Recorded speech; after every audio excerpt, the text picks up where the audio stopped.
to him about that, how he fishes shallow water, how he finds these out of the way. I think weren't you guys out fishing today? Kinda.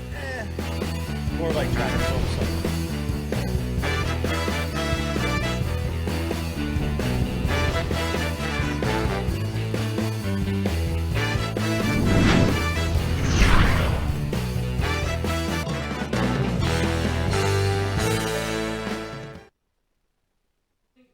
How you doing tonight? Hope you're having a wonderful Tuesday. There you go. Here we go. I was going to say something, then I was like, nah, maybe it's just my headphones. How's everybody doing tonight? Hope you're having a wonderful Tuesday. I know we are. I want to welcome you to a brand new episode of Bash You Live.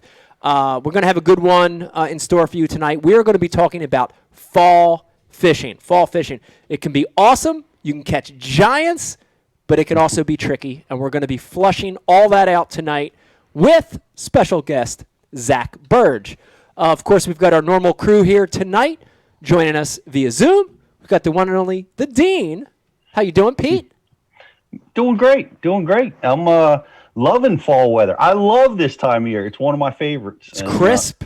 It's cool.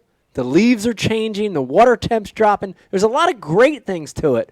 But the fish can get lockjaw. And I'm glad we've got one of the best guys on. When you look at his track record, Pete, Zack is phenomenal in the fall. And over the last few years, I've got to watch him in the MLF Cups, a lot of which are in the fall, just dominate. So I can't wait to talk to Zack here tonight about that, about fall fishing. Of course, Pete with us tonight, handling IMs, keeping us straight and clean. Straight and clean. We've got the one and only Rich, a.k.a. Riz, a.k.a. Rizzo, with us tonight. Rich, how you doing? Doing pretty well, Mike. Excited for another Bash University Live with Zack Birge to talk about some fall fishing. And, I'm enjoying the cool weather. Like Pete said, things are changing. And rapidly. It's rapidly changing, and especially in our area, things are starting to get tricky. So I'm looking forward to uncovering some of those fall fishing secrets. Yes, and last but not least, pushing buttons, making plays. The show is possible by our one and only producer, Brian the Carpenter. Brian, how you doing? I'm good, man.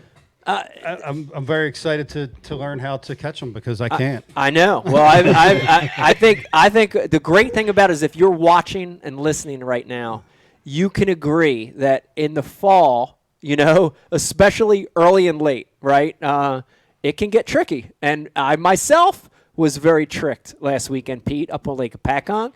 Brian the Carpenter has been tricked recently several times, more than several. And Rich has been tricked here recently. So it's a tricky period.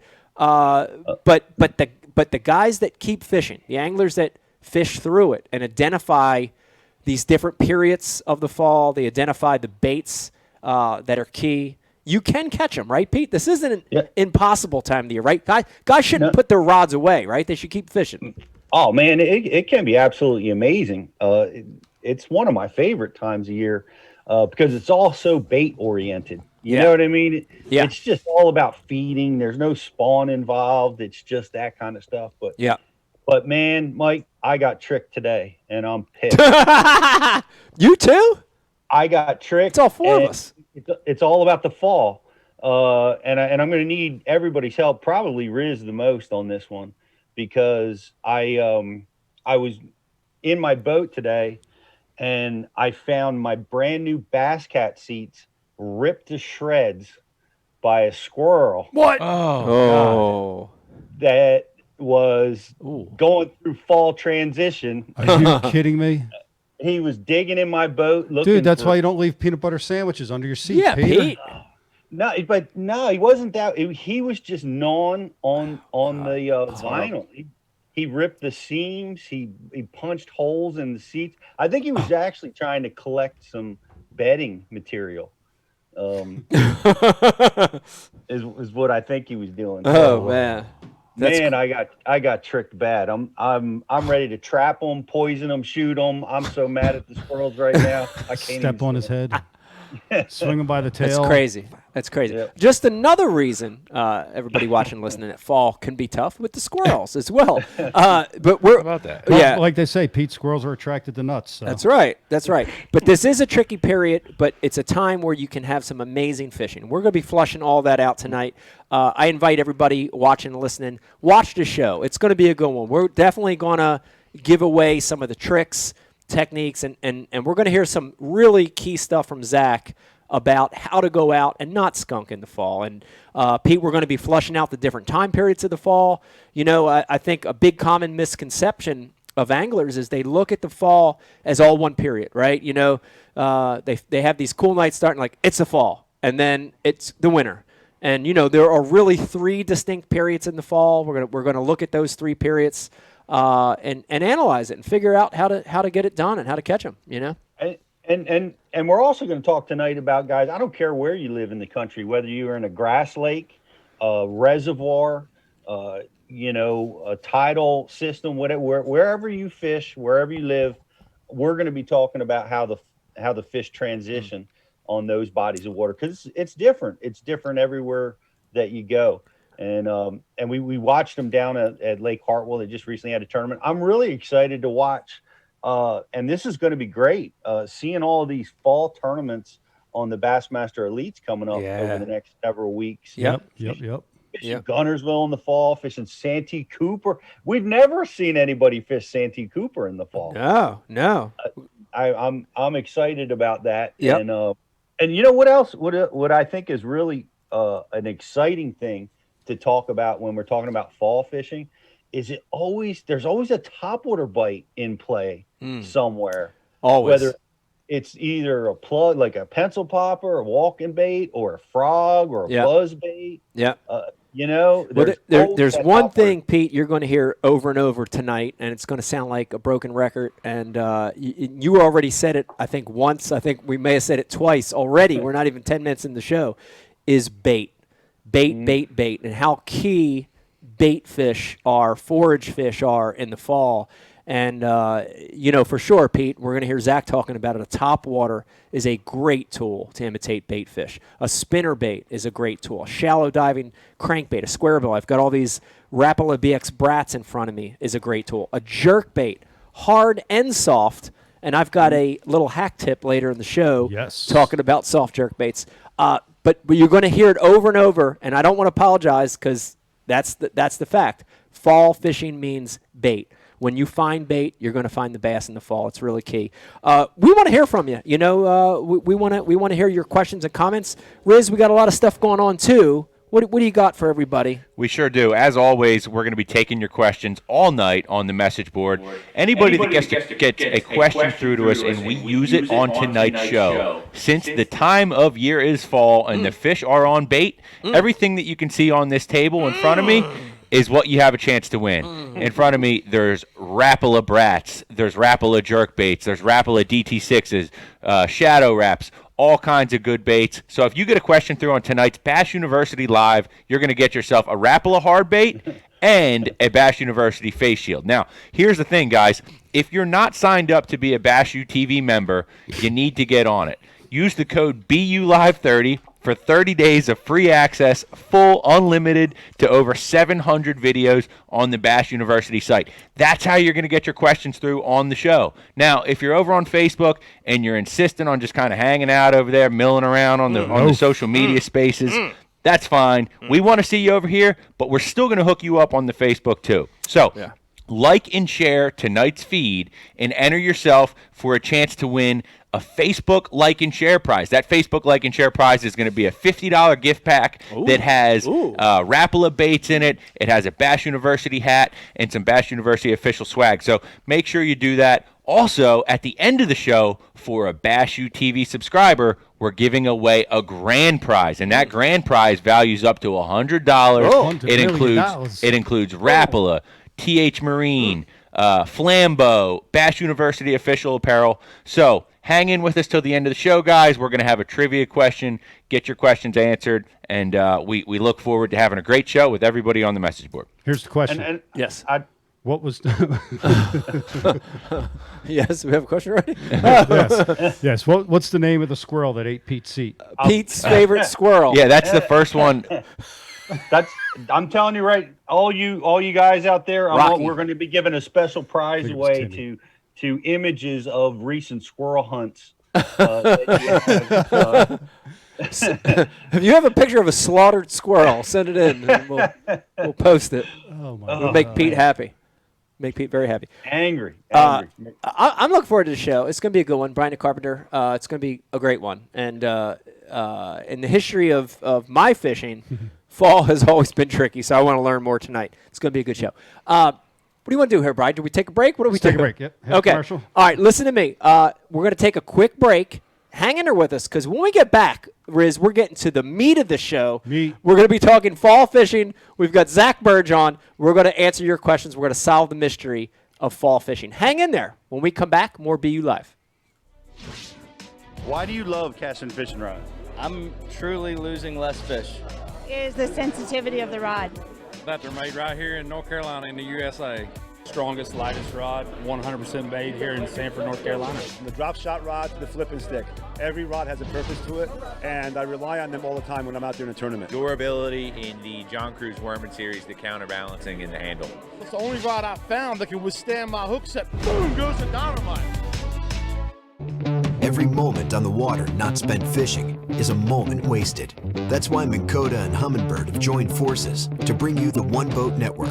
Products that communicate and integrate to help you take full command of your boat. Born from our commitment to making the most advanced fishing gear even better by making it work together. The One Boat Network will help you find, get to, stay on, and catch more fish. When One Boat Network products talk to each other, they can navigate your boat automatically. They can give you a crystal clear view of what's below with no messy wires. And they can let you lower, raise, and change shallow water anchor modes from anywhere on the boat. But that's just the beginning. We're never done innovating, integrating, and making your boat simpler and easier to control. All so you can make every second on the water count. Tackle Warehouse is proud to sponsor the FLW Pro Circuit and is the official tackle retailer of FLW, providing proven bass fishing gear as well as the newest and hottest tackle. Our friendly and knowledgeable customer service staff can help you every step of the way. And we offer free ground shipping on orders over $50. Tackle Warehouse, everything for the bass angler at the lowest prices. Guaranteed. I have to be constantly on the lookout for new techniques to stay on the top of my game. Giant. Some have been more successful than others. Giant. The finesse fingernail happens every time. The chain gang. Broke it off. The crow's nest. Never let go. And don't even get me started on tackle management, especially trying to stop rust and corrosion. Peanut butter. Not good. Motor oil. Gotta keep the rust off all these baits. WD-40. Keep the rust off. Silica, toothpicks, Q-tips, the list goes on and on. I'm hard on tackle, I fish fast, I need my tackle organized and protected. I can't be worrying about losing baits to rust. And when it comes to tackle management, there's only one solution. Flambeau tackle storage systems with Z-Rust technology. The original anti-rust tackle box. Uncompromised clarity. Renowned durability. The infused anti-rust option that is FDA safe and free of harmful chemicals. The organization options are endless, but there's only one. One box, one anti-corrosion technology, one family-owned American-made brand, Flambeau Z-Rust Tackle Solutions. Preserve, perform, repeat.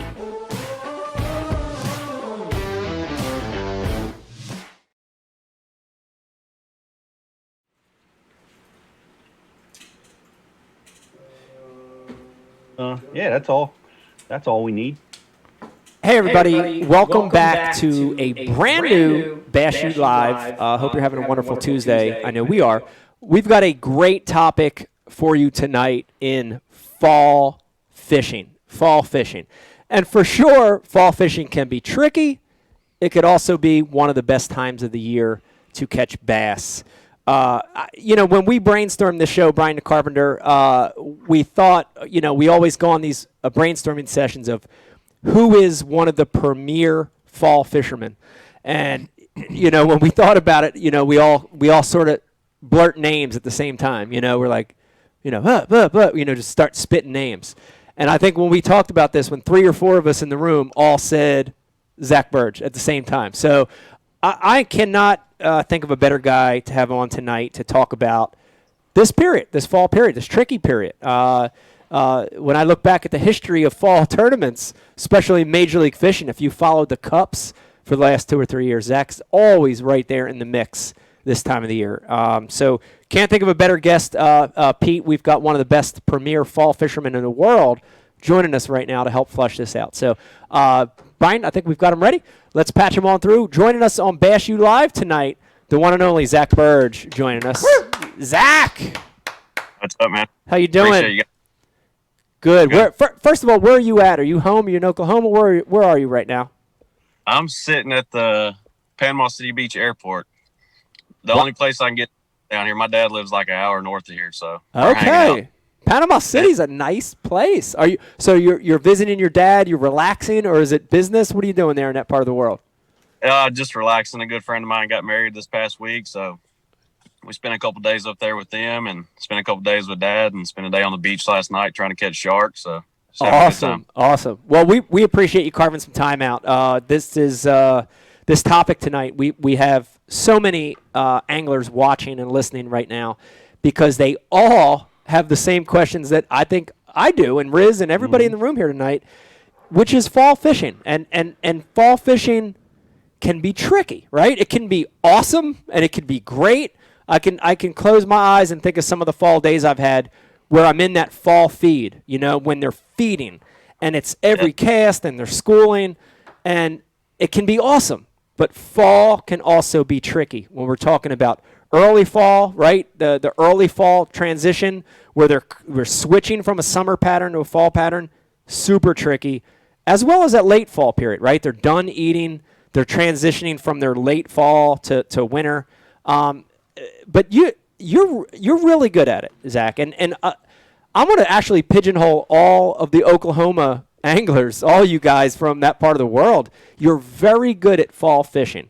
First of all, first question: why can fall be so good but so tricky at the same time? What's going on to cause that?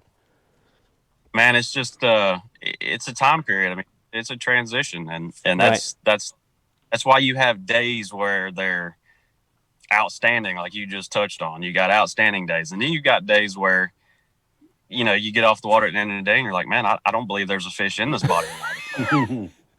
and yes. Good, and you were probably doing the right thing. Just it's just one of those days, and that's how fall fishing is. Yeah, I think we got a lot of people watching and listening right now that are from all different parts of the country. We've got people from up here in the Northeast. We've got people from the Midwest, from the South, from the West Coast. Define fall fishing for me, Zach. I want to hear what's your definition of fall fishing. What happens? So for me, I spent most of my time in Oklahoma or that region. Yeah. So for me, from now on, I'm going into places, and we've all heard it. You go in an area and there's what they say, you can walk across the bait. Oh, yeah. Yep. And that's how it is. Bait gets thick, fish are chasing them. You get them. You got good days, bad days. But for me, I don't like being in a place where you can walk across the bait, right. Or so you say it. I get overwhelmed with it. I feel like there's almost too much going on.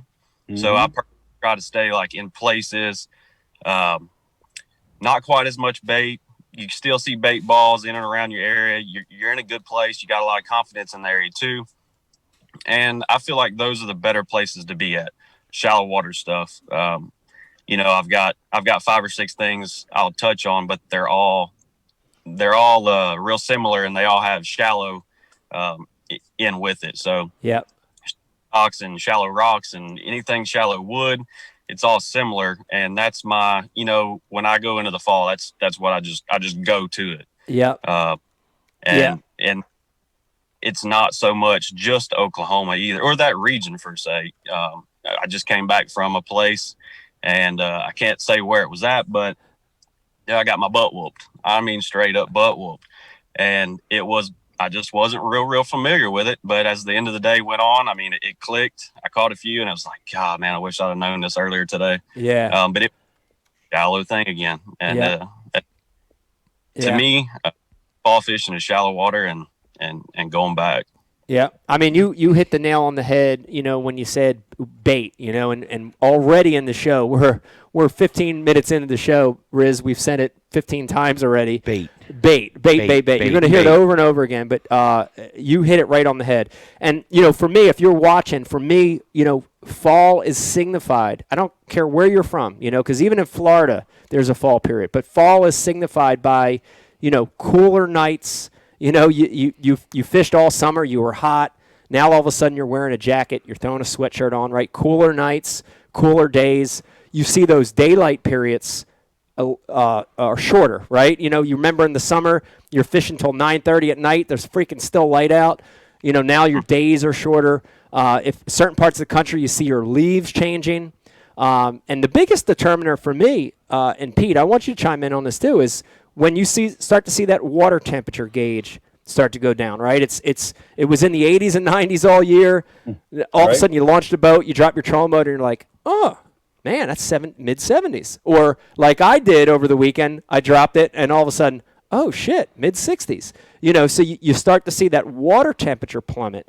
And it changes the fish. And I think what you said, Zach, is the first really important thing, which is that fall pattern does drive the fish shallower, right? In places where a lot of the fish during the summer were deep, they were on main lake points, they were on ledges, they were on river channels, they show back up shallow, right? And that is, Zach, is that attributed to following the bait? Is that attributed to the fish following their food source in the fall? Absolutely. Yeah. No doubt. And like, to me, the shallow water fishing, it could be one of the toughest times of the year for a lot of people.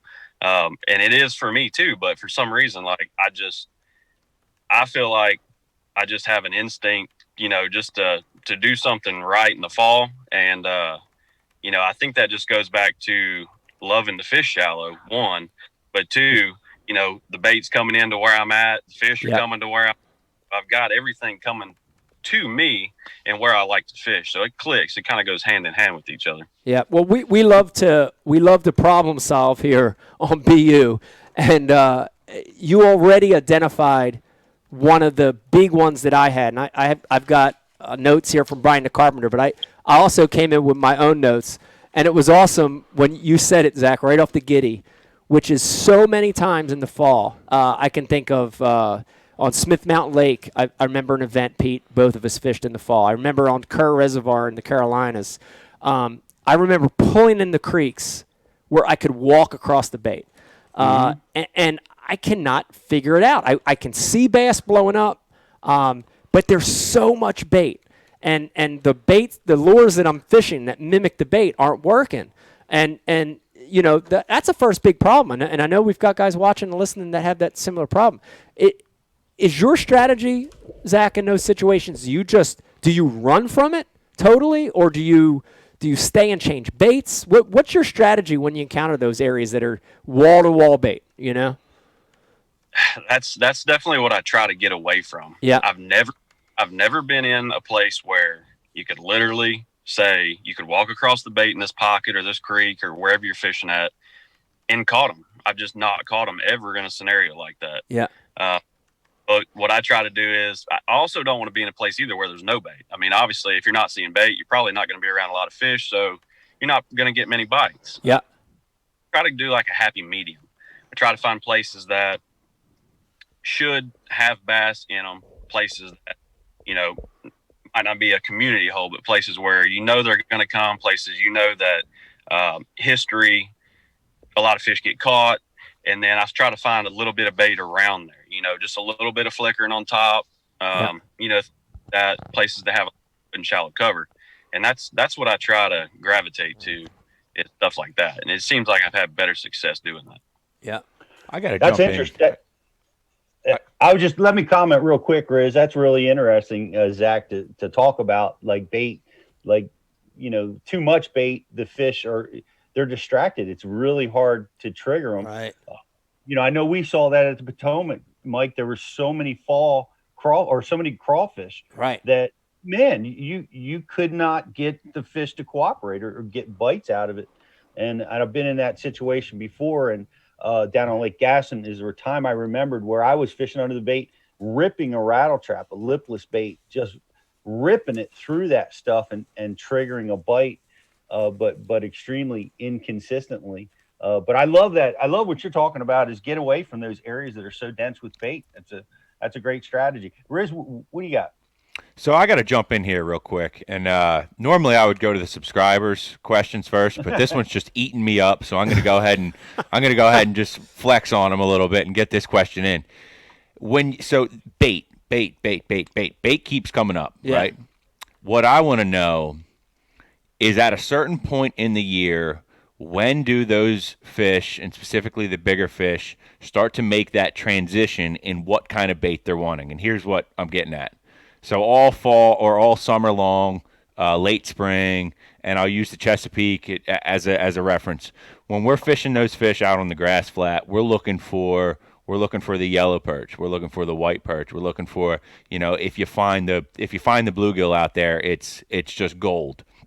Is there a point in the year where those fish say, we're done with all that? Right. Now we want shad. Right. Now we want herring. Now we want shiners. Yeah. Does that happen, or is it a slow transition, or is every day just kind of different, and some days they want this kind of bait, some days they want that kind of bait?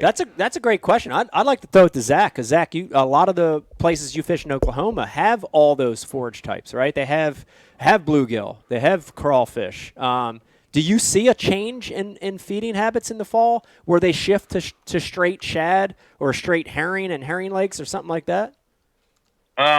I would say it depends a lot, probably more on the body of water itself. Yeah. More than a timing thing. And obviously, like you said earlier, shorter nights, cooler temperatures, water temperature cooling off, all those play a role in it. But there's also body of waters where fish live shallow year round. They ram eaters, that's just pretty much what they chase. They love, that's what they're going to continue to eat. Yeah. Year round. So a lot depends on the body of water for me, but then you've got fish that you can target different groups of fish depending on where you're at too. Fish that chase big gizzard shad, fish that chase bait balls, and then you got herring eaters and all. It's all different, but it's all it can all be based off of where you're fishing too. Right.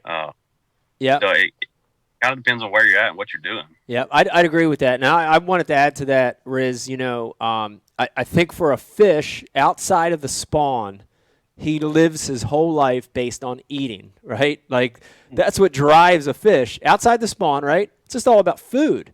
So your available food source really is important in the fall. But what happens in the fall, and we've already hit on this, and I want to bring it back up, is a lot of that bait that was out, right? That was deep, okay? So you're talking about July and August. Good one for us is Lake Champlain that has alewife herring in it, alewives. And that alewife in July and August, Pete, you can back me up on this, they get deep. The alewife get 20, 30 feet, 40 feet sometimes in the heat of the summer. But when that water cools on Lake Champlain and you go from 80-degree water back down to 70 or 60 or 50, that alewife comes back up. It gets shallow again, right? So now, you have the shallow fish that are living year-round.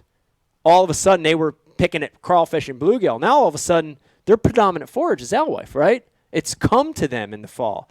And then, of course, you have the wolves, the transient fish that were deep, that are following their food source. that are coming shallow. So I think a lot of it, Riz, has to do with bait that shows back up shallow in the fall.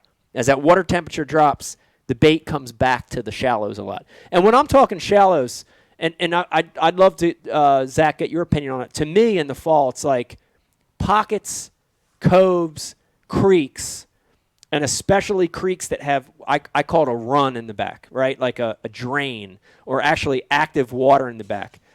To me, they're the best in the fall. What kind of areas, Zach, are you targeting in the fall? What are they creeks? Are they coves? Are they a little bit of both? For me, it would be all of those with flats. Flats. If there's a flat, you got a creek channel snaking back in a pocket, but you've got some flats that you can have some brush that's in 2 to 4 foot of water. You got some willow tops that are barely under, that are fresh sunk, things like that, or somewhere that's actually got live current, a river or something that's flowing. For instance, Fort Gibson. In the fall, when I'm there, if they're running the river, I'm going to be in the river. If they're not, I can't catch them in the river.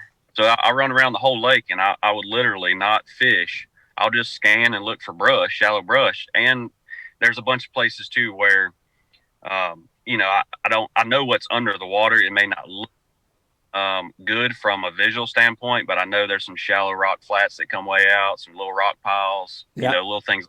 So those are also places that bait will hang out around. Bait will hang out around that brush, and those fish just kind of hang out around there too. And that's kind of what I look for this time of year. Yeah. Here's if you're watching and listening right now, you just heard the big one, number 2. Our first problem solver was too much bait. Here's the next big one for me. It just hit me right there, Zach, and you said it, which is current. And current, I think, is important at a lot of times of the year. Maybe winter might be the one time when it's not, but it's important in the spring. It's important for sure in the summer. But in the fall, that moving water, dude, is so important. I just had an experience. I was at a Toyota owners event just a few weeks ago over on Pickwick, and I went up to bank fish on a lake that they weren't allowed to lock into, which is Wilson Lake. And those smallmouth were so packed in behind that dam, Zach. It was unbelievable. And it was exactly what you said. Had they not been running water, right, you'd go up there and you wouldn't know a fish lived up there, right? It'd be like crickets. But that dam was running. There was current, and the smallmouth were just out of their minds gorging up there. So current in the fall is so important. Zach, do you find current other places, like a river scenario behind a dam is a good one? Are there other scenarios in the fall where you find current and it attracts the fish?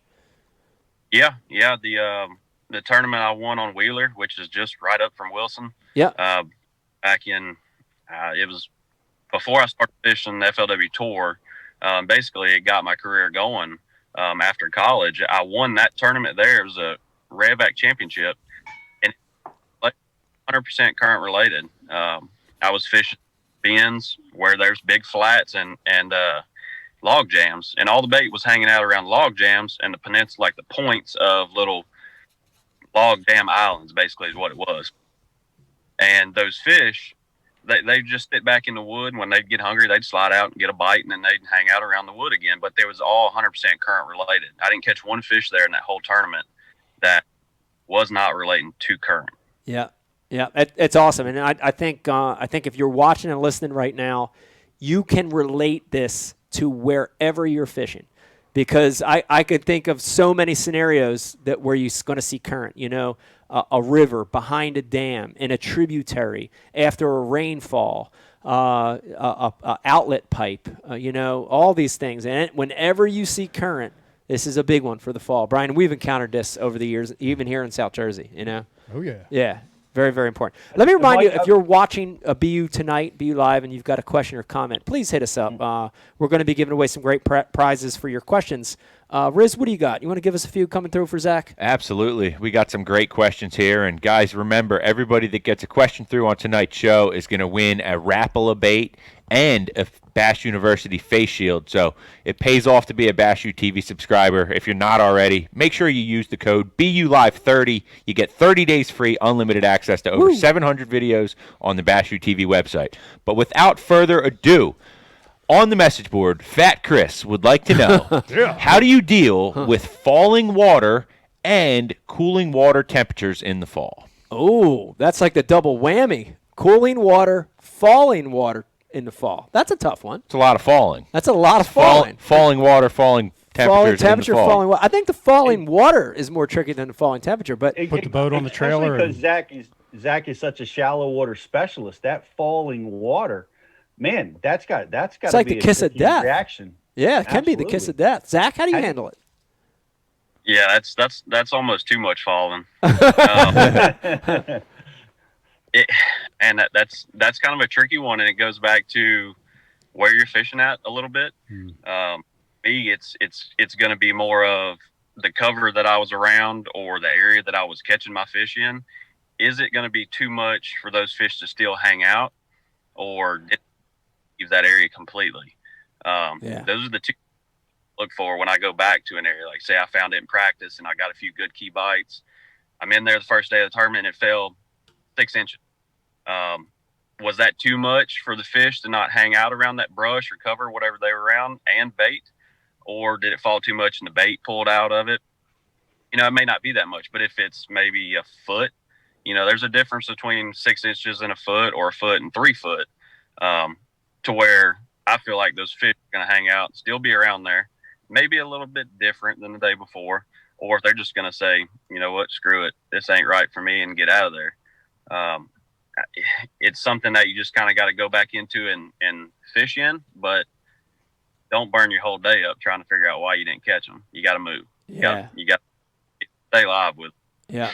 I've actually seen it a few times in my career, and I just want to hit on this real quick. There's a technology that all of us, no matter what company electronics you're running, most of us have this ability now, which is to color code your mapping. And I'm sure you do it, Zach. I know a lot of the guys out on the tour do it, but for me, it's been a big one, man, because the technology is, on the Lowrance unit, at least with sea mapping, I can every foot, I can put a different color, a different, I can go blue, green, red, or whatever.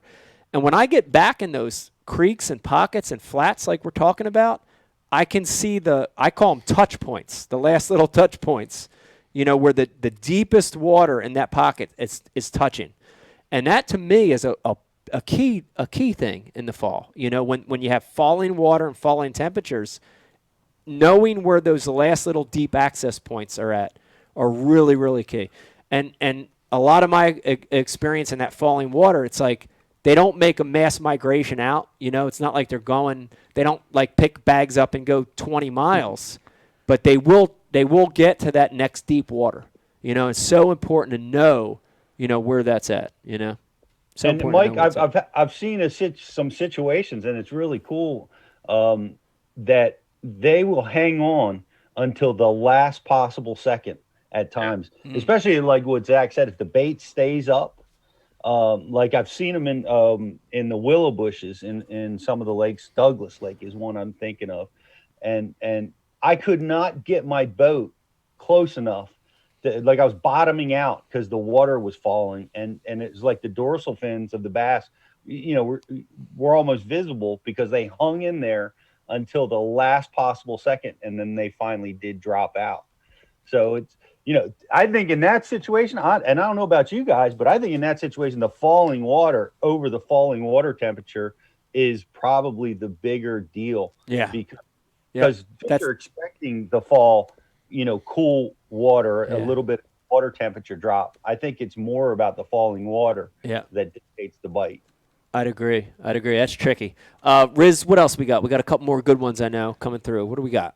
We sure do. So Brian Strout on the message board wants to know. Trout? Brian's Drought. Oh, Drought. Brian's Drought wants to know, BTC, how big is your panic box? How often do you use it? And when do you plan on getting out of your slump? Well, I'm out of my slump. I caught him today. I did get a bite on Saturday. Officially ended the slump on Saturday. Yeah, that's good. Yeah, but dude, I think I added up like 22 hours of tournament fishing consecutive without a keeper bass. Wow, That's 22 hours without a keeper bass. Yeah, that's pretty good. Right, that is pretty good. That's pretty good.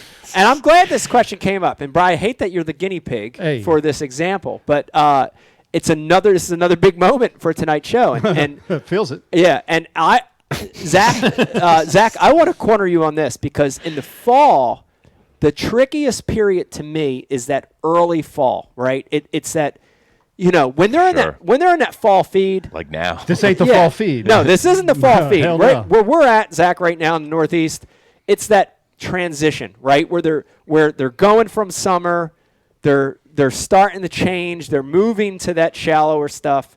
And it seems like they're everywhere but nowhere. It's that 22 hours without a bite kind of area. Yeah, it's that early fall transition where they're not loaded in the backs of the pockets, right? It's not like you look out there and they're busting on shad everywhere. It's not that fall feed. It's that early fall transition. What are some of the ways to catch them, Zach, during that period? Like, are there certain areas, are there certain stopping points those fish are making as they head back, or is it bait? Like, is it a lure that you use during that early period? Because it's a tough time for me too. Brian's not alone in this. I have a tough time. That's right. Yeah, and it's these are the days right now. It's the same way it is at home here. Too. It's days where you're gonna get probably 4 to 10 bites a day, depending on if it's a bad day or good. Yeah. Or better days, and then days where you just don't catch them. But to me, like what I do, what I have a lot of confidence in, and what works for me is, I'm going to run places, shallow brush, shallow willow tops that, are in a foot or, 2 foot of water, stuff that's not deep. Yeah. And I'm going to throw baits like, a big walking bait or a buzz bait, something like that. Very seldom do I fish right now, like at home. And it even goes back a little bit earlier into late summer, where those few fish are up there around that stuff I like to fish, up shallow. And I may have to go through things like 3 to 4 or 5 times a day to catch my 5 or whatever I'm fishing for throughout the day. It's very hard to go through and catch a ton of fish. But if I keep my head down and keep fishing those places and keep cycling through them, I'll generally catch a limit, and it may not be a winning bag, but it's a good bag and enough to do good in a tournament, to cash a check and go on to the next one. Yeah. But that's what I do. It's shallow rock places that and I also do a lot too of I fish stuff that doesn't look obvious. Like I'll go down a lake or I'll go in a pocket. Just look. Yeah. Like they'll probably just run by it. And I'll kind of pull over there and look around, scan around. You might find one tree in the water that's in 2 foot. It's just an old tree that's blown down or something. And you may catch 3 fish off that one tree. Or an isolated brush pile in the middle of a pocket that looks like it's nothing but acres of mud. But that one tree, you may catch 2 or 3 fish off each day. And that's all key fish that a lot of people don't even know is there, and they're just going to run right. That's the kind of stuff I look for. Yeah. I'm hearing something in what he's saying, and it's like so many times in this tricky time of the year, your mindset has to go a little bit from I'm just trying to catch giants to now I'm just trying to figure out how to get bites. Right. And if I can get more bites than the next guy. Yeah. Get around life, get around bait, get around something. Get around bait, get around life. Don't ignore the shitty looking banks, right? Because a lot of times those shitty looking banks have a key target on them. They have a stopping place where fish are stopping the feed as they go back. Fish the entire lake at the same time. I got a question that's going to tie into that a little bit, and it's from Jay Hen, and Jay Hen wants to know, as water temperature changes, does it affect how you utilize your electronics? Like, do you use your electronics differently? So if the water's 75, are you doing mostly side imaging as opposed to down imaging? And when the water starts to cool, do you spend more time side imaging or just running points? Like, how does your electronics change the way that you're mostly using them during the fall temperature changes? That's a great question. Pete, Zach, you guys want to answer that? Zach, I'll go ahead and jump in. The only changes that I can think of because I'm fishing a lot of times under the boat, or I'm looking for deeper bait in the early fall or summer seasons, and then as the shallower bite, progresses in the fall, that's not as big of a factor. So I'm using Mega 360. I'm looking for shallow targets. I'm side imaging. I'm definitely keying on things that are shallower. So that would probably be the difference that so I. So make. you're going more horizontal with your electronics than vertical as the fall goes on. Yeah, and it makes sense, right? We're going to be fishing in shallower water, so fishing under the boat's not much of a factor. Yeah, it's a good one. Well, Mike, let me tell you, because Zach, you mentioned this, and I wanted to go into it a little bit. And you talked about key baits, Mike. Yeah. But Zach talked about a walking bait, a buzz bait. Topwater, man, it always seems to be such a big factor in the fall, and it seems to be a big factor. I was watching you, Zach, just crush some giants on Kentucky Lake in an event, in an FLW event. And how important is topwater fishing this time of year? Yeah, it's to me, that's my bread and butter this time of year. It's what I do. It's what I have the most confidence in of anything. And it doesn't really matter where I go. It's what I'm going to be throwing, whether I'm at home or, like you said, Kentucky Lake, somewhere like that. The one and only time where I really didn't do great on topwater this time of the year, or maybe a little later, was the tournament I won on Wheeler Lake in the fall. That was a big spinnerbait deal. And I just couldn't get a topwater bite going there. It doesn't mean that there wasn't one going, because I know some people caught them on it. But for me right now, a little bit later in fall too, it's what I'm going to have in my hand 95% of the time.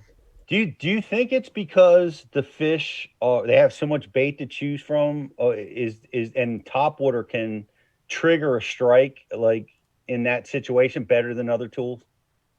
I would say so. For me, I'm not throwing stuff that's actually the same size as the bait either. Like, I like to go bigger. I like to throw a bigger walking bait. As I said earlier, a buzz bait that's generally a little bit bigger, a little bit more gnarly, making a lot of ruckus.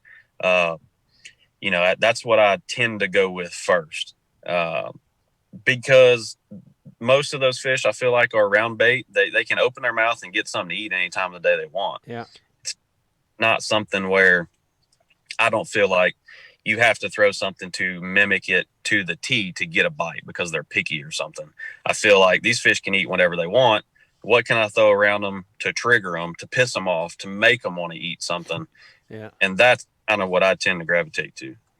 Yeah, I agree, man. I've seen it so many times where the topwater is a trigger for those fish. They ignore a little square bill, they ignore a spinnerbait that mimics the bait too well, but that topwater, seems like it just draws a different kind of strike.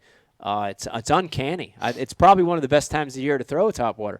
Zach, I got a personal question that I want to ask you, and you guys, especially, I always call you guys from Oklahoma, but yourself and Jason Christie and, a lot of you guys that are so good in the fall, I see you alternating a lot between a buzzbait and a whopper plopper. Can you help me flush that out a little bit? Because I get confused on which one to throw. I'm like, I love the whopper plopper. I love I love the little whopper plopper, the medium one. I love a buzzbait with a toad on it. I love them both, but I'm like, I don't know which one to throw. How do you decipher that? How do you know when to pick up the plopper and when to pick the buzzbait up? To me, I'm trying to figure out the best way to say this. So I love throwing a whopper plopper. Yeah. I've had good history with it. I've caught a ton of fish with it. But for me, I will throw a buzzbait over it for the fact I lose quite a bit of fish with it. Right. So if I can throw a buzzbait and get the same bites I'm getting as a whopper plopper, 9 times out of 10, I'll throw a buzzbait. Yep. If I can't, and they seem like they're just biting the plopper a little bit better, I'll throw that. It's just something you can't get away from if it's not right. Yeah. I'm sorry. Go ahead, Zach. I was going to ask you to dive in on your buzzbait, like a big buzzbait, little buzzbait. Are you using a skirt, a frog trailer? What are you doing there? So the buzzbait that I've used for the past few years, and I've probably got 3 of them tied on sitting on the deck of my boat right now at home. It's Jamie Black's buzzbait. It's a Black's Custom Lures. It's on the website he calls it a toter buzzbait. And I've got a few different sizes in it, and there's variations of different blade colors, and all that. But it's a buzzbait that it's stupid loud. I mean, there's no other way to put it. It's just egregious. If it was me and I was a bass, I would be so pissed off. I would chase to get away from my house. It's annoying. Yeah.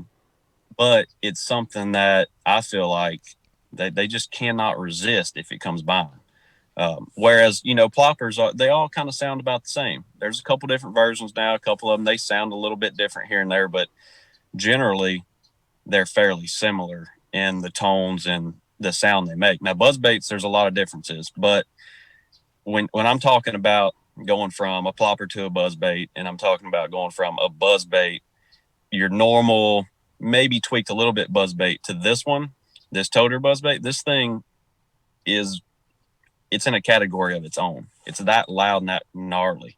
And I feel like because it is, that's why I get that many more bites. And I just put a Zoom horny toad on it. I go back and forth from white to black and a couple more natural colors, at times. But 99% of the time, it's white or black on that buzzbait. Do you mess with blade color at all? I would generally throw just the standard nickel unpainted blade. I don't throw black too much. Other than a couple, they tend to like black better. Yeah, that noise I know on buzzbaits is so important, and for years, guys, tried to alter the sound, and I think today, like that one you mentioned, Zach, I think there's some companies out there that make them that are very loud. Squeal. Yeah, they got a nice squeak, squeal, clack right out of the pack. I think they're good. I want to corner you on line selection on that buzzbait, Zach, because I've been in arguments with guys, like almost like fist fights, talking about what line they use, and there's like ardent freaking braid guys that are like, no, man, F you, man. You got to use braid. F you, man. They're pointing in your face, pointing at you and all that. And then there are other guys that are like, no, dude, it's like mono. It's like mono's the deal, pointing at you, want to fight you. What's your answer for line on that buzzbait? I'm the braid guy. Yeah, yeah. I'm a 30-pound Yozuri top or super braid guy. That's what I go to. It's tough. I go back to more of a rod selection with that because I like the braid. Probably a lot of the guys that are going to mono or something like that are trying not to pull it away from them or making sure they get it good. And I go back to relying on my rod more than my line. So that's why I throw braid, because I don't want to worry about it getting hung up, right. Potentially sticking something or breaking or something like that. So I'll throw 30-pound braid, but I'll throw it on a rod it's an all-purpose type rod. I can pick it up and throw a buzzbait. I can flip it with it. It's got good enough backbone that I can get them out of something, get them in the boat, but I still got a good enough tip that I can be accurate with it. I can make a really long cast with it. And I'm not going to pull that bait away from that fish too soon. Right. Right. Is it the same? Is your plopper rod the same as the buzzbait rod? Do they go hand in hand, or are they different? My plopper rod is the exact same rod, unless I go down to like the 90 sizes, the small ones. I'll go ahead and go down to so I'll throw those on a 7-foot rod. Just something, because I'm going to throw that small one in a lot of places where I'm just kind of backhanded in little tight places, in lips, places like that. And I'll still make some good casts with it. But the majority of the time I'm putting that one in little nooks and crannies where I can just whip it around with that rod. Now the bigger one obviously is heavier. It takes a little bit more to maneuver it, and they weigh about the same as my buzzbaits too. So it's real similar. Gotcha. And you're using braid on the ploppers as well? I am. Yeah. Yeah. That's awesome. I'm looking at these buzzbaits, Mike. I pulled them up. Of course, now they're all sold out. That's talking about. But it's really unique. They've got a bend in the shaft that has like a clacker. These look like they're clacker buzz baits. Is that the case there? You're picking that clack over a squeal? Yeah, that's always a big debate. It's got the combination of both. Okay. So sometimes you'll take that buzzbait right out of the package and it's pretty much 100%. You'll throw it, it'll sound phenomenal. You catch a fish on it, the fish might tweak it a touch and it might not hit the clacker like you like it to, or it might not touch it at all. So as you're reeling it back in, you're going, damn, this buzzbait sounds pretty good and it's not even hitting the clacker. And I'll obviously get it in and make my little adjustments to it and get it to where it's touching and sounding the way I want it to, hitting the clacker. But, when you've got the best combination of both right there, I mean, that's kind of a win-win. That's why they're all sold out. That's so awesome. you like the squeal and the clack. That's right. Because I know people shy away. Like for me, I prefer the squeal over the clack. So sometimes that noisy bait, I feel I don't know. I just can't get them to commit. It might just be a confidence thing, Well, there's buzz baits that are out there that, obviously they've got the right squeal. You pull it out of the package, you blow on it, you're like, man, this is good. Or you get one out of the package, like, man, this thing sounds like junk. And you'll throw it for a little bit and you're like, it's not right. Now I'll just either throw it away or throw it in the bottom of the boat and forget about it. And then you've got the ones that you pull out of the package and you're like, this one squeals right. It's got the right sound. It's good. Same with clackers goes. There's several different variations of clackers, and some of them I don't like.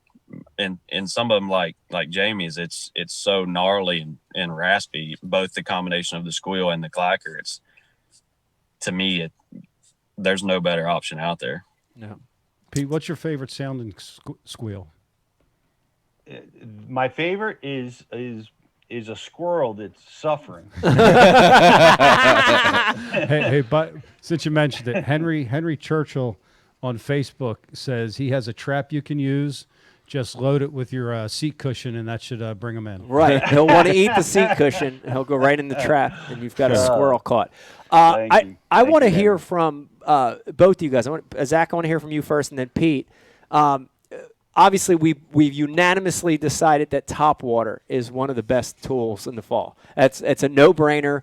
We've watched everyone in the last 20 years on tour dominate in the fall with the Topwater. Zach and Pete, give me I want to hear your other 4 baits that you got to have tied on in the fall. Zach, start since you're the guest. What are 4 other baits that you have to have tied on your deck in the fall for fall fishing? So for me, I would have something like a Yozuri 1.5 square bill, just a small, even maybe the next size down, a next size smaller square bill, something like that. I would have that. I would have a small compact jig that I can pitch in places, for instance, shallow docks and shallow wood and things like that.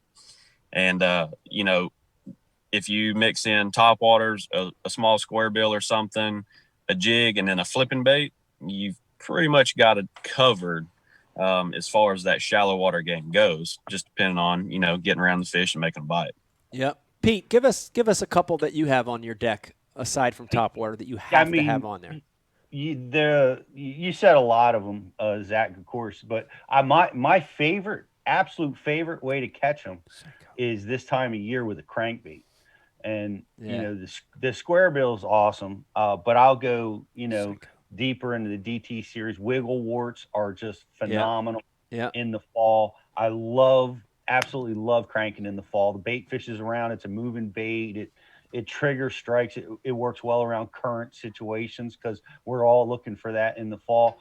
The grass is dying this time of year, which is interesting because it's hard to crank. It's hard to throw topwaters if you're fishing a grass lake because there's a lot of floating material, dying grass around. So you've got to have some good strategies to get around that floating grass and that dying grass. But it's cranking and flipping for me are my 2 dominant tools. And a spinnerbait is a bait that just doesn't get as much play as it used to, but it's so much flash when the bait fish are present. I love to have a spinnerbait tied on, and just to annoy the carpenter, I have a stick bait at all times. There it goes, soft stick bait. Got a Senko tied on in the fall. That's important. those would be my top 4. But crank 10-1 over the rest. Yeah, this time of year. Yeah, I agree. let me just throw my hat in the ring here, and I would just add one other one to that amazing list that you guys created, and I would say a jerkbait. You know, a jerkbait, hard and soft. You know, depending on the scenario, hard and soft has to be in that list. And when you talk about a bait imitator, there's no better bait. The limitations, though, let me say this so everybody make sure they hear me. I'm gonna look right at the camera.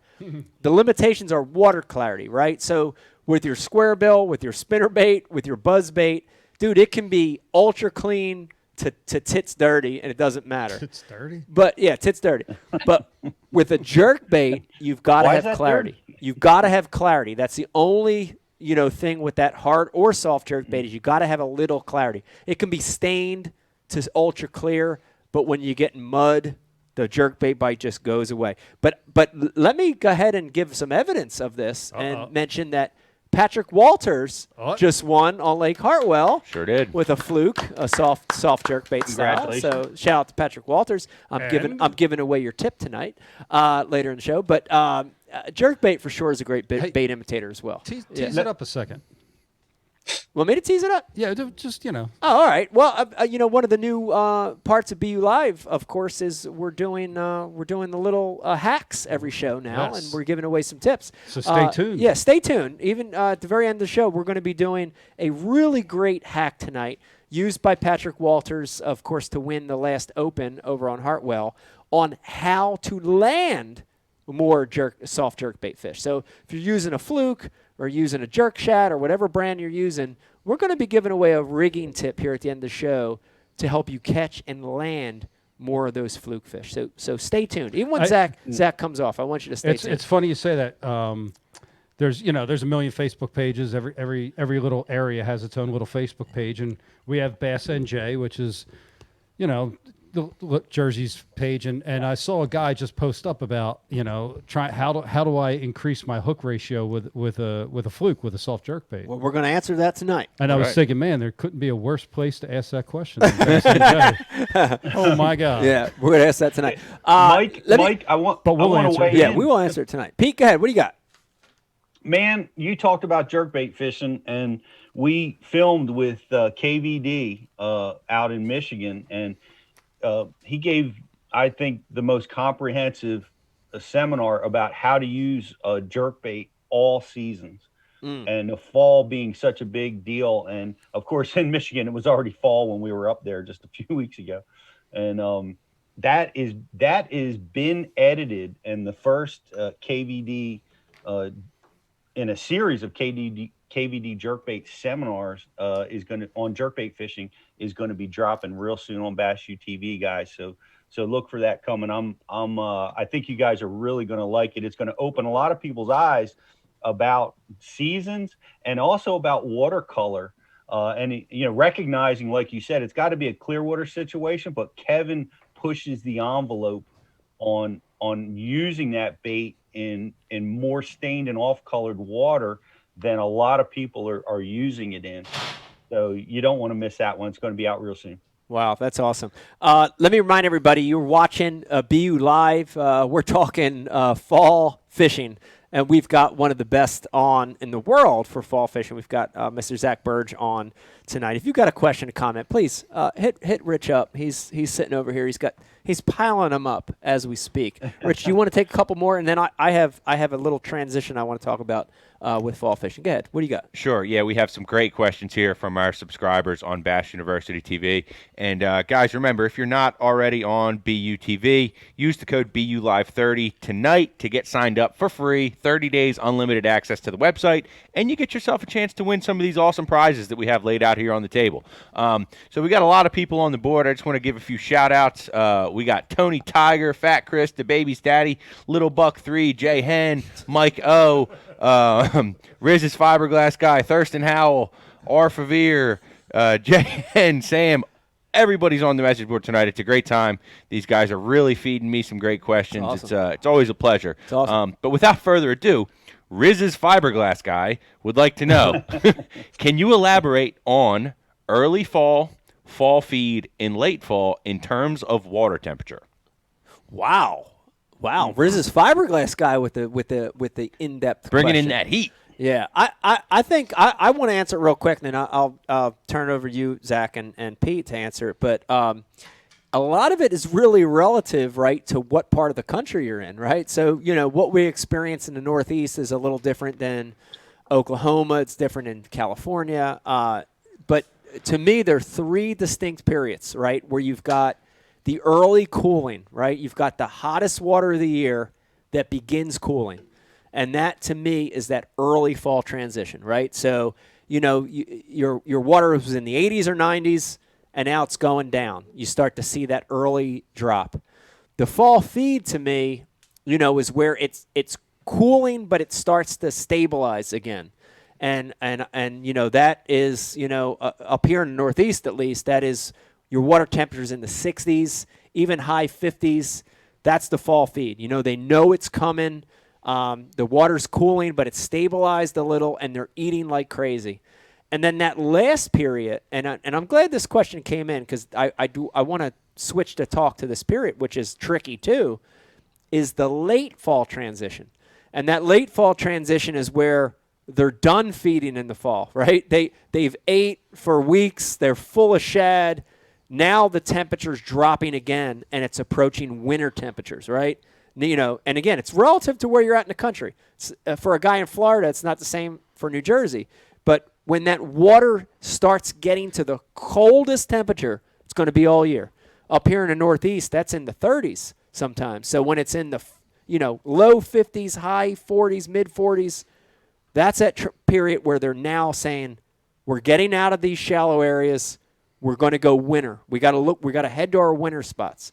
So there are three distinct periods where that temperature sort of just keeps changing and falling.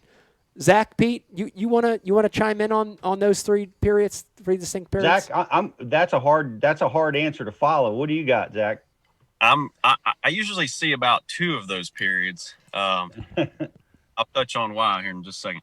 So the first one for us, most of the time, it seems like it goes from upper 80s, low 90s, we're late summer, it's hot. And then you start getting those first fronts coming through. Things are starting to cool off. You've got those colder nights where you're like, man, it feels good this morning. I need to put a hoodie on. Yeah. Those are the times where you feel like you're starting to get more of those shallow bites. You're starting to see some bait here and there. And then, as you said, that second period where, they're gorging. And for me, that is like low 60s to mid to lower 50s. I've absolutely had days on a buzzbait when the water's 52, 53 degrees that would just blow your mind. And a lot of people probably might hang up a buzzbait by then. This was back in Grand in, I don't know what year it was. It was my partner and I, Blake, were fishing a college qualifier. And we saw the water kept boiling in the back of this pocket. And we're going, man, what's going on? We didn't really see much bait, but water would just start boiling. And, I said, you know what, I'm going to throw a buzzbait back there. Fired back there and caught like a 5-pounder on top, right where that water was boiling. And I feel like the fish weren't really breaking on them, but they were chasing them right there under the surface. It was obvious. And that's kind of that period for me. It's like low 60s down into the 50s. And I don't really get to see that late fall period where they're pretty much done and they're going to get to their winter holes, because usually I'm chasing ducks by then, and I really don't care about a bass after that.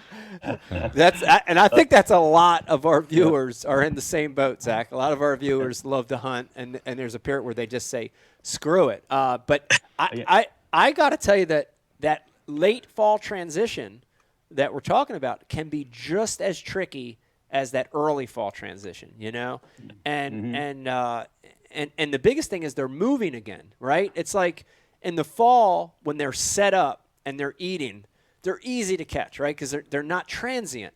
But early and late, they start sliding again, and it's tricky to catch them as they're moving back out. And the biggest thing I can tell you, and I would love to hear from you, Pete, is a lot of the same places I catch them in that early fall as they're moving in, they stop on the same exact stuff on the way out. And I've harped on it so many times, but I want to say it again. Secondary points become so key to me in that late fall period. You're right. They're important in the early fall as they're coming in these creeks and pockets, but in that late fall when they're sliding back out, those secondary points to me are so important. And remember, if you're watching and listening, a secondary point doesn't always have to be a physical point of land. A lot of times it is, right? A lot of times you look in that creek and you're like, oh yeah, look, there's a point about halfway back that sticks out, and it's obvious. But a lot of times them secondary points are underwater, right? They're contour points, or they're not even points, but it's the only dock, or it's that one laydown that's heading back in the creek. They're stopping places for those fish as they're coming out. So same places they stop on in the early fall. If you locate them, put a mark on them, come back to them in the late fall. A lot of times it's the same exact stuff, same exact spots. That's great input, and I'm going to kind of get with Zach on this because I don't think I'm going to experience that late anymore now that I'm going to start squirrel hunting. In future years. I don't know, Zach. A squirrel got into my boat and my brand new boat and ripped up my seats today. So I'm joining you in the fall hunting. But just to add to what you guys said, and I think this is really important because for me it's been huge. It's as important, sometimes more important than water temperature is the length of day. And I've seen where the water temperature is stable, but we're getting shorter and shorter days, and the bait starts to move anyway without any water temperature trigger or drop. So, I've seen those shorter days just move fish along, deep into the fall and even into the winter time. So it's just nature. The bait, the animals know that the days are getting shorter, and I guess from their history, I don't know, just the rhythms of nature get them moving once those days get shorter. So you can look for that as a trigger, because I've done it. I've been, wow, it's still 80-degree water temperatures, but man, they've already moved to the backs of the creeks. How is that possible? But it's deep into the fall. The short days gets that bait moving. So I've seen that be a big deal. Yep, daylight's a big clue. Riz, I know we got at least one more good one. We got a bunch. Okay. Yep. So we're gonna kind of shift gears a little bit with this one. Thurston Howell wants to know, is there a time that you transition into more finesse baits in the fall? And if so, what is your favorite finesse fall fishing bait? Wow. That's a good one. Okay. Zach, you want to handle that? I know you're like me. I'd rather power fish than anything in the world, but sometimes you have to grab a finesse bait. Is there one in the fall that stands out for you? Yeah, and it's I guess you could call it a finesse bait. To me, it's going more if I'm struggling and I know that I'm not going to get the bites that I need to get in a tournament. What I'll do is I'll downsize my line a little bit. I'll downsize my profile, my bait some, and I'll fish probably more thoroughly in places than just going in and burning around and saying, man, they're not here. I'll come back in a couple hours and check it again. But for me, going more finesse would be a smaller crankbait, maybe flip something, a small plastic, like something like a speed crawl or something, rather than, a big beaver or something that you normally would just pick up and pitch around, or downsizing your jig from, a normal pitch and jig to maybe a more compact little tungsten jig. That's kind of what I would do for that scenario. Yeah. And that's a great point, Pete, which is finessing doesn't always mean a spinning rod and light line, right? It doesn't always mean that. Finessing, you can finesse power fish, which is what Zach just said, just downsizing, slowing down. We just shot with Kevin on power finesse fishing, for that matter. Power finesse fishing. I think too many times guys assume finesse fishing just means a spinning rod, right? So great tip from Zach on we've seen you do. I've seen you do this a number of times. Is downsize your buzzbait this time of year. Oh God, yeah. I love it. I love an 1/8 ounce buzzbait. So I love it. So on the board, Henry Sparks Jr. actually asked exactly that. He wants to know, Mike, what do you throw that 1/8 ounce buzzbait on as far as rod and line size? Yeah. By the way, Henry Sparks Jr. Great name. What does he win? He wins a Rapala jerkbait and a Bash University official face shield. Wow, Mr. Sparks, Mr. nice Sparks. job. Yeah, the finesse buzzbait deal is something all of us do. I know Zach does it. I've seen Jason Christie do it so many times, and I know a lot of you guys do it. Just you stay with the casting rod and downsize that buzzbait. But for me, I go to a real small one. I go to literally it's an 1/8 ounce a lot of times. And I throw it on a long spinning rod. I throw it on a 7/6 medium heavy spinning rod tied direct to 15-pound braid. And the benefit that I get from that is the long cast, and I do a lot of skipping with it, believe it or not. When I start skipping it around, like I've had guys in the back of the boat be like, "Oh my God, but it allows me to do that little check swing. With a spinning rod, you can it's like a check swing. And the buzzbait is so small and compact, it literally skips, and I'm able to skip it under docks and under overhangs, and it's phenomenal for me. But downsizing topwaters, Zach, you mentioned the small plopper, the little buzzbait. I've seen guys with the small pop R's in the fall just dominate. I think that's a big one. The only one I want to add to that initial question was a finesse swim bait for me. In the fall has become a real player. Like when I was young, before when I was young. When I was young, Pete was. When I was young, Pete was in his 30s, and Zach wasn't born yet. That's kind of put you in a range of when I was young. When I was young. There were no finesse swim baits, but there were grubs. You remember, like grubs were our deal. Like sassy shads, Mr. Twisters. And that grub would always be so good in the fall. But now it's Kytex, right? It's Spark Shad. It's Power Swimmers. It's those little, 2.8 to 3.8 boot tail swim baits. That's right. And that, to me, when everything shits the bed in the fall, and I can't get bit on a plopper, a buzzbait, a square bill, that to me has been a spy bait, but for me it's a swim bait. For me it's that little swim bait.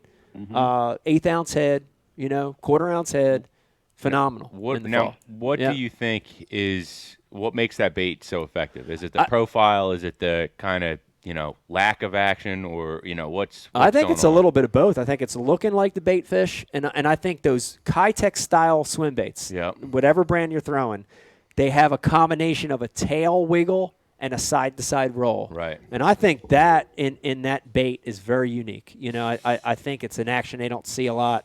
I think it's a natural action, and it does trigger bites. So you can do a lot more with swim baits than people would think, and it's crazy we're talking about this without Greg here, because I would be messing up if I didn't give Greg a good amount of credit on this. But so those swim baits that you're referring to, you can do more with them than just cast out, slow, wind it in. And there's some companies now that are making swim bait heads with weed guards. And I've found in certain situations that those swim baits can actually be used as a flipping bait, and flipping vertical or flipping at pilings, flipping at bushes, whatever. Yeah. And with that weed guard on the swim bait head, when a fish has seen 60 jigs, it's seen 70 creature baits, it's seen 400 crankbaits. That little swim bait comes in there. It's a French fry. Everything eats a French fry, and it's it's a good bait. It's a cool bait. It can be a really cool bait. I think a lot of times in the fall, downsizing is a big deal. It's a big factor. And I talked about it on the last live. It was the Lake Champlain tournament where I was catching them on a jig, a full 1/2 ounce size jig, and just the fish were on their fall feed and out of control. But during the tournament, fishing pressure, various weather conditions, the full size, you had to downsize, and downsizing to a finesse jig was a major factor. and that happens. It's a tricky time of year.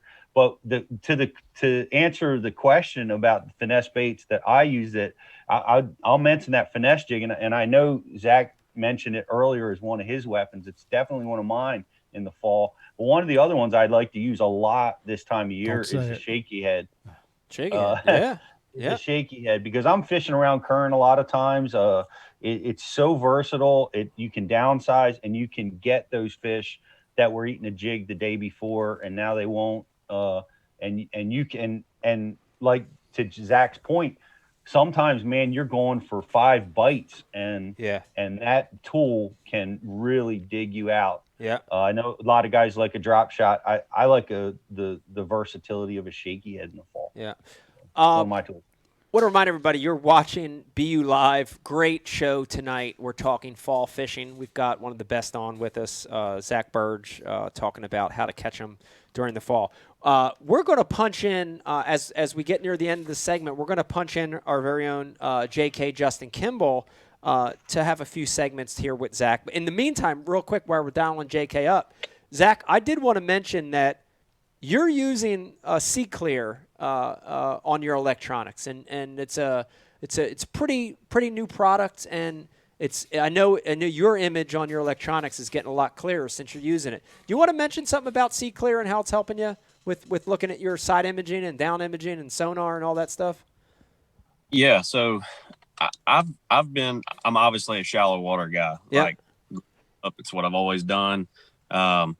And I've always just kind of been content with, I've got a good image. It's doing what it's supposed to do. And, I've been happy with it. But when Nathan came to me and we started talking about it, and then he's we put one in the boat, and I was like, man, you know what? There's a little bit of a difference here. Yeah. And now I'm seeing images that are blowing my mind. I mean, real, and it's shallow water stuff too. Like, right. A lot of times you shallow water stuff and it'll just kind of blur out, or it'll kind of look fizzy and not the way it should. And a lot of people aren't aware of how it should look with the proper power and so on and so forth that you get with the harness.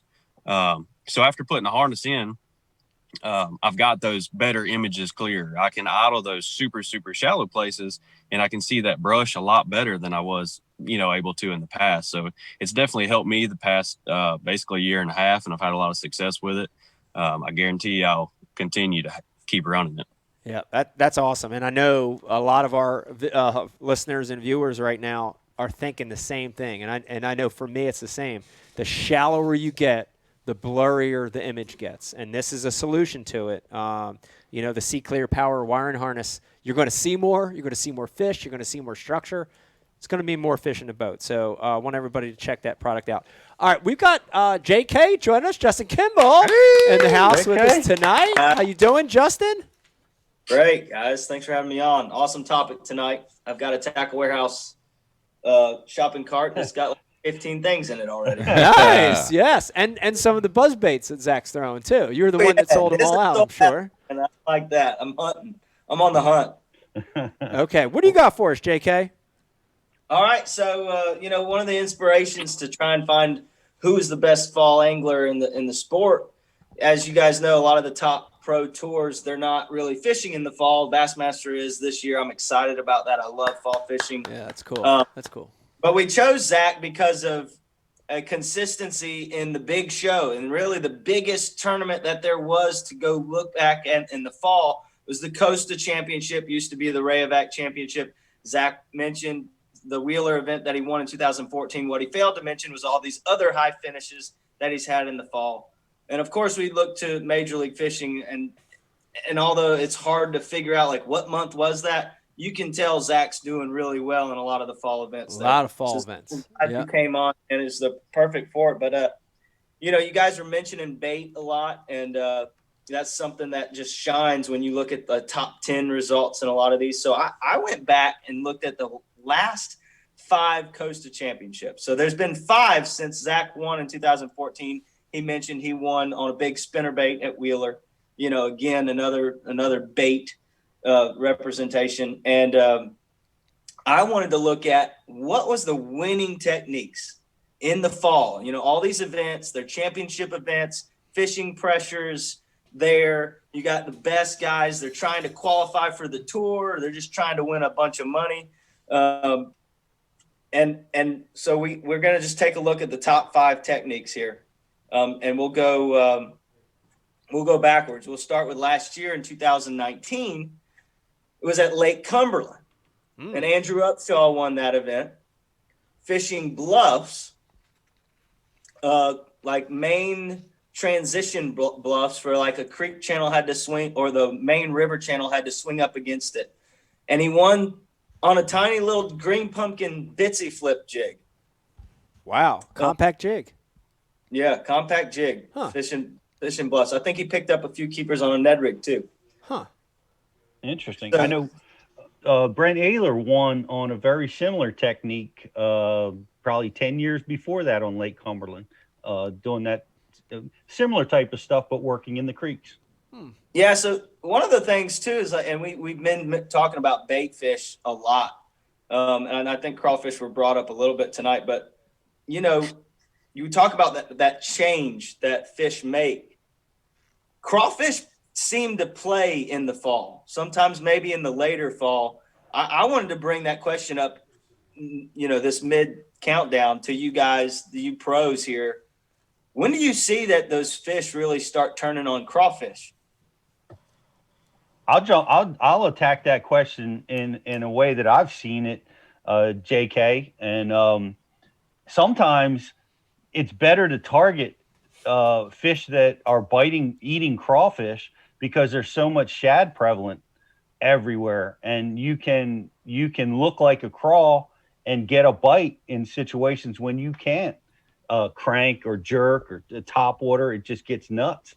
So being a crawfish, getting that fish to bite, and that's worked for me in the past, and I've seen it work for other guys too. Cool. All right, well, we'll continue with the countdown here. So we'll go back another year in 2018. That championship was held at Lake Gunnersville. We're about to see the Bassmaster Elites tackle Lake Gunnersville here in the fall. Gunnersville, for the millions of guys who fish there, and the 800 boats a day that fish there, a lot of guys are familiar with the mats and the frogging and stuff that goes on in the fall that Gunnersville has been famous for years. And in 2018, Kyle Walters shows up and wins mat fishing, but flipping the big weight, 1.5 ounce weight, flipping mats with a green pumpkin, black and blue creature bait. So that one was one flipping. So I started to think, in these top 10s, you're seeing tons of crankbaits, tons of swim baits, all these power fishing, bait fishing techniques, and the guys slowing down and being methodical won those last 2 championships. Flipping is winning. That's very, very cool in the fall. And Pete, when we went to film with JT Kinney, we met Kyle pretty fresh after that win, and Kyle was talking about how his running buddies, JT and some other guys, were telling him, you can't win that tournament that time of year at Gunnersville flipping a big weight, and he went and he did it anyways. So that was pretty cool story. So 2017, the championship, that took us, biggest tournament that fall, took us to Kentucky Lake, and we got back to kind of what maybe is a normal fall transition pattern for what you guys have been talking about. A guy named Bradford Beavers blew that tournament away on fishing the gravel bars, shallow bars on Kentucky Lake that it's known for, fishing a Zara spook and a big Zoom Magnum fluke. Wow. And really? 2 of the baits we talked about tonight, though, topwater and a soft jerk bait. Yeah. Mm-hmm. Yeah. And fluke, he mentioned that he added a treble hook. He went like 1 for 5 on it in the morning and stuck a treble hook on there, and it was game on for him. So that's pretty How cool. did he stick a treble hook on? Did he thread it on the big 4, like a 4-aught, or what did he do? I think because his Magnum fluke's so big, from what I understood, he did it the way James Elam did it at Chateau, where he just threaded it on there on a wide gap hook. Okay. And stuck one of the hooks up there. Interesting. So 2016, we go to Table Rock, right? And this tournament seemed like it was all about upriver, skinny water. And Pat Fisher, one of the local hammers from my neck of the woods here in Georgia, he won that event going upriver, throwing a 1/4 ounce white boogerman buzzbait and mixing in a shaky head every now and then. Ah, wow. There it is, Topwater. Topwater and shaky head. First time a buzzbait showed up there. Boogerman. Well, you wouldn't believe the amount of buzzbaits and ploppers and stuff that show up in these top tens. Like I said, I mean, Topwater and cranking really seem to shine through, which just echoes what you guys see. But you know, this list really gave us a variety of places around the country. It was a different place every year. You know, all the way dating back to 2014 when Zach won on Wheeler. It was never at the same place twice, and it seemed like it was a different playing field. And so all the way back in 2015, they, for some reason, chose the Ohio River as the place for that championship. Love that place. and Ray Hanselman did one and capped off his dominant performance that year. I remember when we had him on after that run. But, you know, he won everything that year in the Costas. He won the championship to cap it off, locking into the Tennessee River right there below the tail race. So one river to another, locks through and throws an umbrella rig with a combo of 3, 4, and 5-inch swim baits with blades on the umbrella rig and won it. Wow. Going away on smallmouth. Wow. Probably a similar scenario that Mike brought up with the tail race, the current, and the current. I mean, that match a little different rig. You know, we have shied away from the A rig conversation tonight. You know, some are pro A rig, some are anti A rig, but the current thing matches up perfect. You know. Yeah, upriver at Table Rock, current on the. There's a lot there. Yeah. Very interesting. It's interesting that none of us brought it up in our top 5 fall baits. Well, but we're transition right now. Yeah, and a lot of it too is dictated by the tournament organizations. You know, some of the organizations are you know, you can't throw an A rig in every tour event. That's right. You know, so how to dictate? Yep. Right. No, and if you were allowed to throw a donkey rig in the Bassmaster Open, you know that one was catching them up at Hartwell. But you weren't allowed to throw that. Fluke still shined. You know, that soft jerk bait really was a number. Well, that's amazing stuff. And I want to invite all you guys that are watching us over on Facebook to like and share because we've got – how much was that gift pack worth for that, Riz? It's a $50 gift pack, Pete, and that's honestly that's light. That's it's probably more. I mean, it's got 4 Rapala baits. It's got a TH Marine prop nut in there. It's got a Bass University hat. 50. So it's $100. it's loaded. So guys, if you're over there on Facebook, please like and share tonight's feed, and you'll be entered in for a chance to win some awesome prizes. There you have it. All right, last but not least, before we let Mr. Burge go, we have our world famous Bass U Battle. JK, Bass U Battle. Come on, what do we got? Pete, where do you stand tonight, Pete? Man or mouse? What do you got? Pete's a man. I'm wherever you guys need me. But He's a man. Pete's you man want me tonight. To participate? It sounds like you want me to participate. Yeah, Pete's man tonight. All right, yes, there you go. Pete's man. You're in. All right, I'm in. All right. Me, Rich, and JK are judging. JK, lead it. All right, does Zach know what the Bass U Battle is? Zach, are you familiar with the Bass U Battle? Better explain it to me.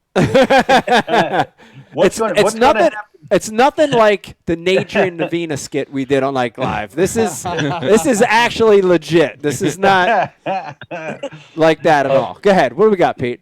JK is going to he's going to give us a set of fall fishing conditions. I'm assuming that's what you're going to do. It's some kind of fishing conditions, and we are going to give our solution to the problem. Me, you, and Ike. How we're going to get through that set of conditions, the baits, the technique, how we're going to win that tournament. And our strategies are going to be judged by JK, Riz, and BTC as the who is the winner in the Bass U Battle. Your audience. I like it. All right, JK, what do we got for our battle tonight? All right, so this may not be fair for Zach because I'm going to take him up into your neck of the woods. We're going to Lake Champlain, early fall, right about now.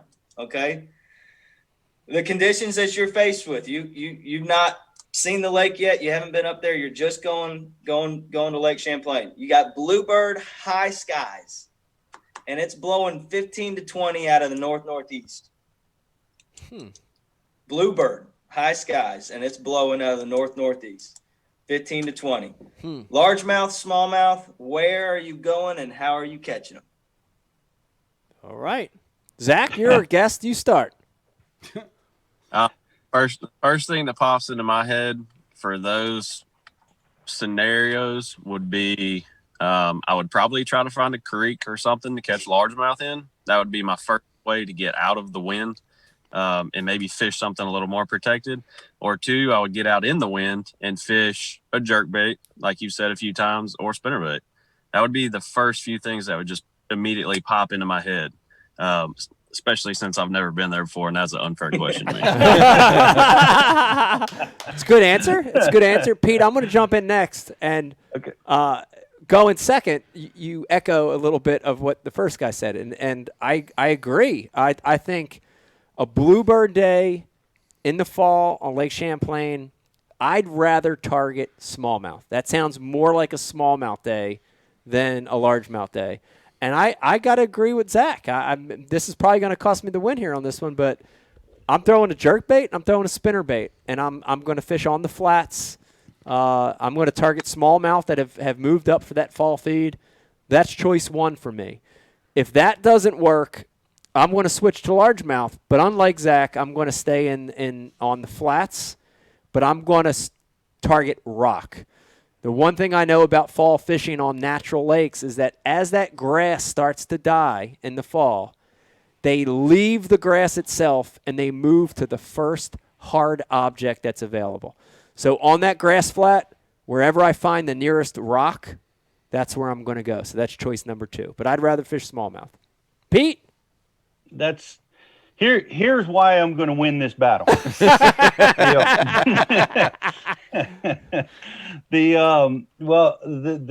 I'm going to do like you, Mike. I am going to split species because it is definitely seems like a smallmouth day, but in the low light conditions, I'm going for largemouth and I'm going deep. The 15 to 20 mile an hour northeast wind is going to be bringing a cold front. Water temperature is going to be dropping. It's going to be chasing fish out of the grass, the bait out of the grass, and it's going to be the rocks and the wood that's outside the grass edges. I'm going to go after largemouth early. I'm going to stay with them as long as they'll bite. The minute the sun breaks the horizon, I'm switching gears and I'm going up for smallmouth. I'm going up on the rocks and the weed combinations, and I'm going to throw a swim bait in that wind. I'm going to throw a wigglewort and a swim bait, and I'm going to cull out. I'm going to have like 2 5-pound largemouth in the box already, and I'm going to cull out all those little largemouth with 3.5, 4-pound smallies on a crankbait and a swim bait. Man, that's detailed. And that wouldn't happen to be a 3/8 Kitech Sungill swim bait, would it? Or? It's possible. Okay. All right. JK, who's the winner of that battle? It's possibly a Berkeley hollow belly. Could be a hollow belly. Well, for my vote, and this you guys got to know, I've been on Oneida. I've never been up to Champlain, but I've been around you guys long enough to know that choosing largemouth or smallmouth is the big deal when you're at these fisheries where there's equal. I liked everybody's answers. I probably would have been right there with Zach, wanting to get out of the wind, looking for a creek, not having been there, and then maybe opening up to smallmouth. Mike was the only one who said he was going to start smallmouth. You got bluebird, high skies. The sun's going to get up on you fast. The wind's already blowing. The smallmouth, I'm betting that Mike's going to have them before you guys will. So I'm going with Ike because he chose to start on smallmouth. Sounds like you're sucking up, but go ahead. Who's the next?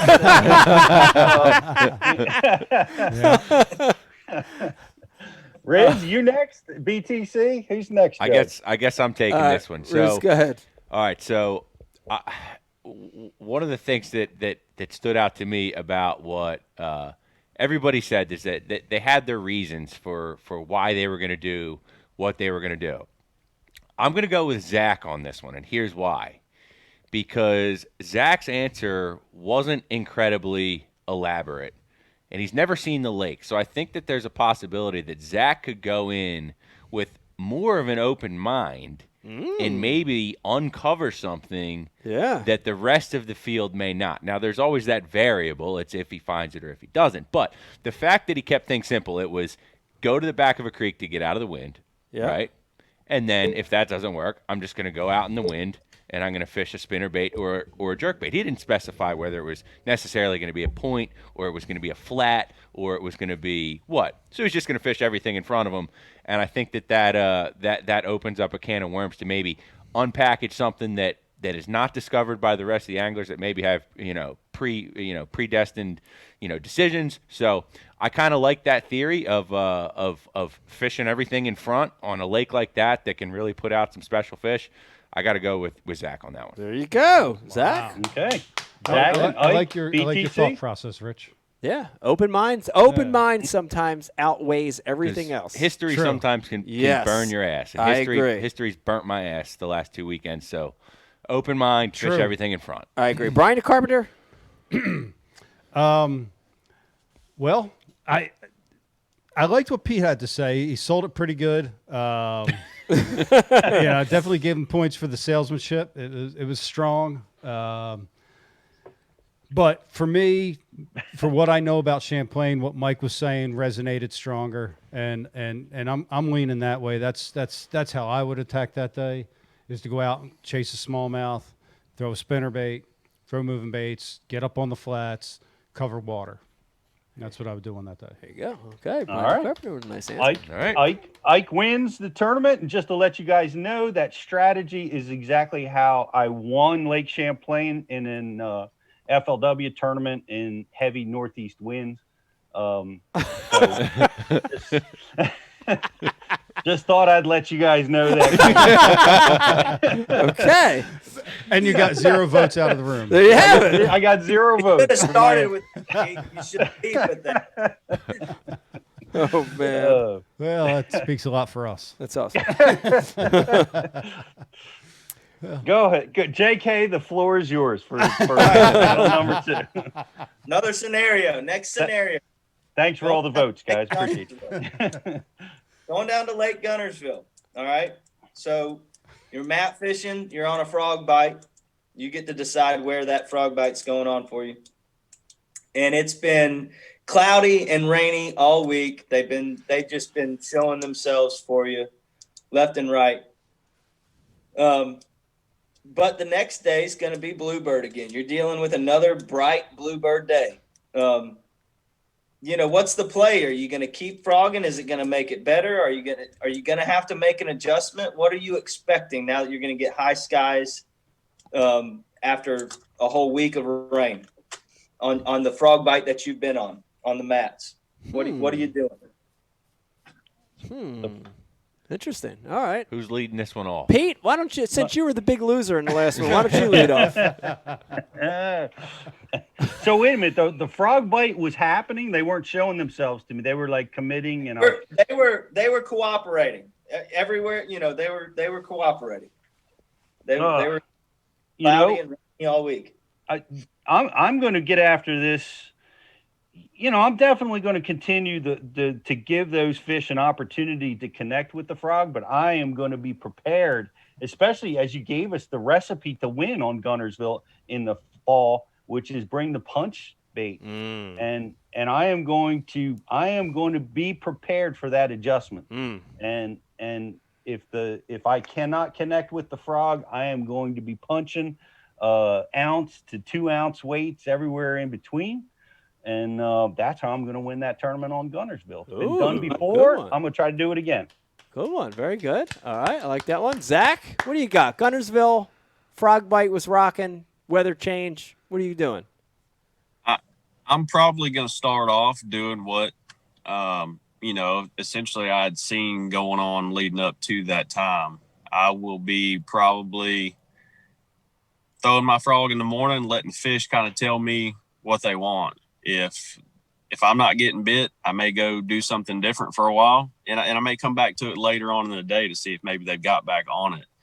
I haven't been there often in the fall, and when I was there, I was catching them good on a frog, and come tournament, I couldn't catch them anymore, and I ended up getting in the current, getting away from people because I thought it was getting pressured so much up the river in the grass where I was at that the fish, were basically shutting down because of all the pressure in practice and then throughout the tournament. I ended up fishing away from people, getting back out to the river on the outside edge of the grass and throwing a finesse smaller crankbait right on the channel drop. And I caught a bunch of fish when I was there last time in a Costa Championship. I think I finished in the top 10 there doing that and throwing a little small swim bait. But it was a different scenario why they quit biting the frog, but they did quit biting the frog and ended up doing something different to salvage the tournament. Wow, good answer. Yeah, good answer. I like the real case scenario bailing as well. Bailing on the grass by getting outside the grass. Yeah.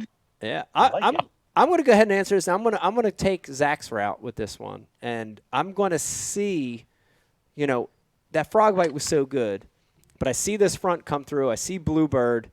They're not going to feed up anymore, and I'm going to forecast that bite in that area is going to be a wash. And dude, I am packing bags right off the giddy, and I'm going to a secondary pattern that I found in practice that I believe no one else has found, right? I got a good day under my bag. I got a good start.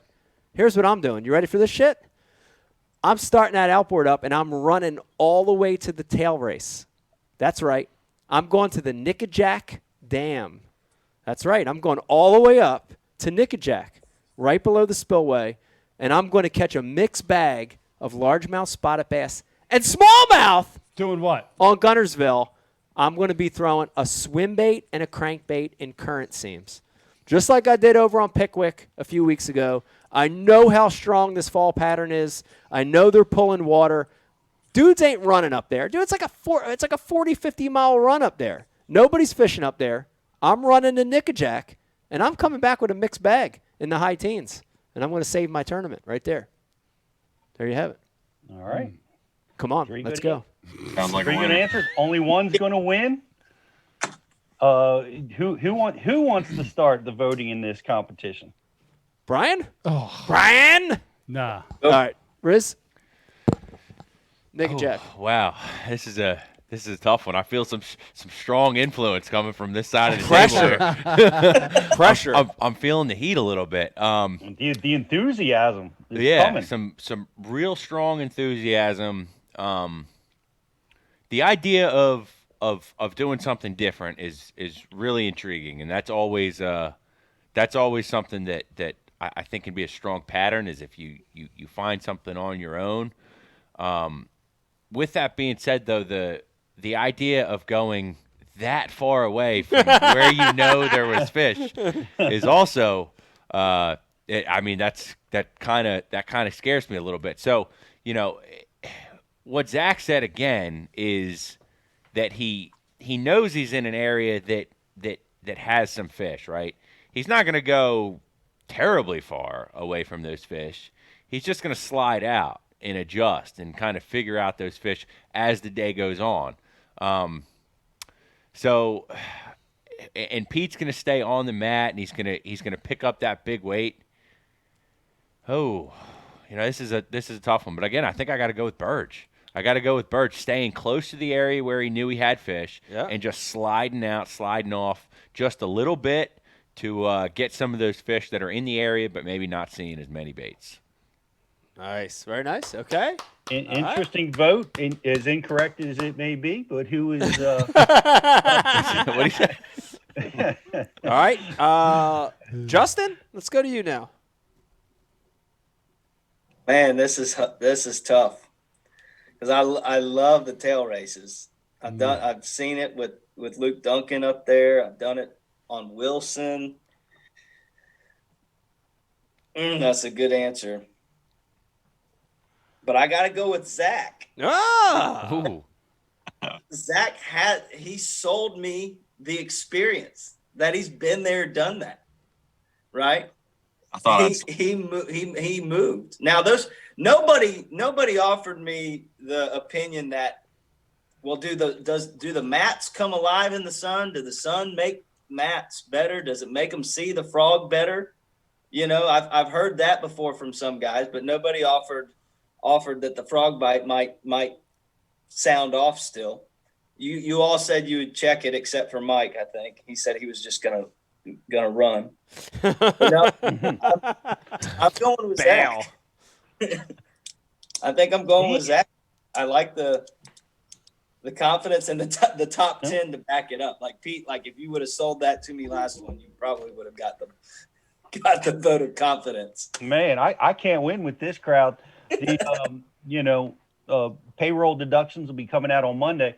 But BTC, did you vote? Well, not yet, and it doesn't matter. Zach's got 2 out of the 3, but being that I've never been on Gunnersville, don't know a damn thing about it, except for there's 1,000 tournaments there every day. I guess based on the fact that I almost went fishing after the Classic in the tail races, Rich ended up going. I almost went with Travis Manson and Alabama Bass Guide. I'm going to pick that. It's a fun way to catch them. It seems like a fun way to catch them. It seems pretty cool. I like catching them. That seems fun. So my vote was with Mike. We're going to go up there and screw it. All right. Yeah, we got Zach winning that tournament. Yeah, and, Zach with the big win. Congratulations, Zach, on your first Bass U Battle win.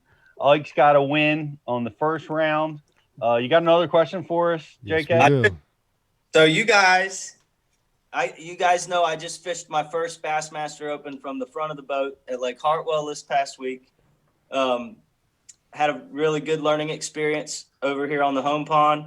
Now I'm going to get to run you through my conditions, and you get to tell me the adjustment I should have made that would have put a check in my pocket.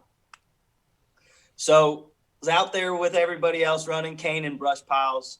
I'd done some work ahead of time, dropped some cane piles. We had some big fish located, had a 17.5 pounds in like 2 hours on day, Sunday, 2 days ahead of the tournament. So I kind of dialed in to an area where big ones were showing themselves and kind of put my rotation together.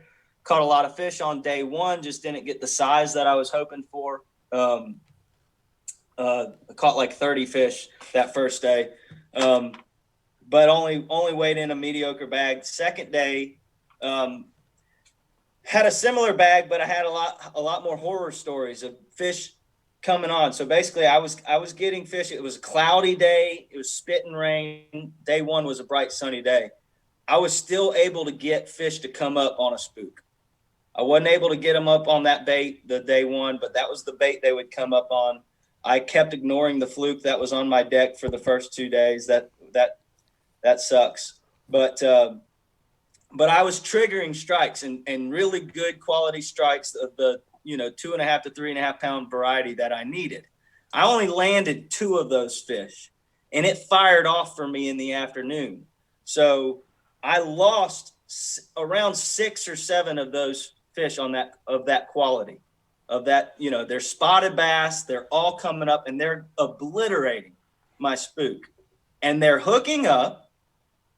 And you can ask me follow-up questions if you need to, but they're hooking up and then they're just pulling hard like those spotted dogs do, and they're pulling off. So going to only 25% on those bites, that kind of hurts, obviously, in tournament mode. So what's my right adjustment there? You guys can ask me questions or anything like that, but Mike, you go first. The adjustment for missing topwater fish. Is that what you're saying?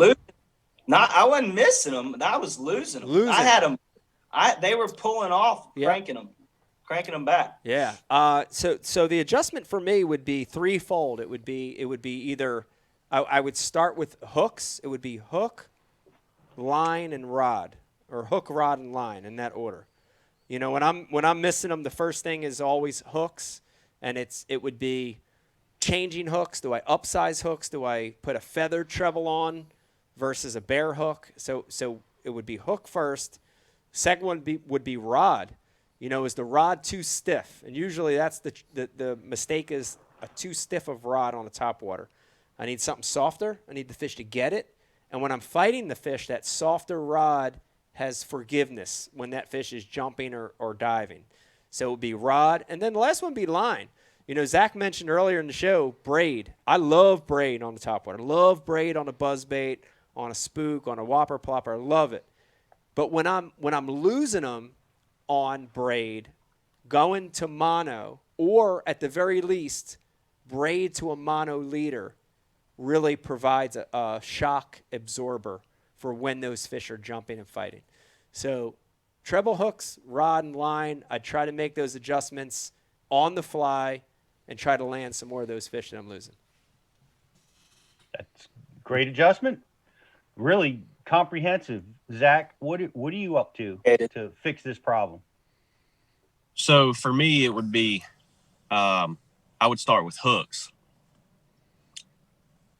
When fish bite a topwater, they're doing like a couple different things, and it seems like in different hooks hook them differently, whether they're slapping at it or they're coming up and eating it, or if they're just bulldogging right through it. And I use a couple different hooks to fight those scenarios. So the first thing I would do would change hooks and see if I continued to lose fish or if I could keep them pegged and get them all the way to the boat. The second thing in having conditions change like that, I might change colors, would be my next thing, to see if maybe they're, being a brighter days versus darker days, a little bit different color might make them eat it a little different. I would try those two things first. And if I'm still losing fish and I'm still getting the bites, even after I've changed colors, then I know something's wrong with setup still probably. So I'll go back to my line, because I've been doing it enough. I've done it enough.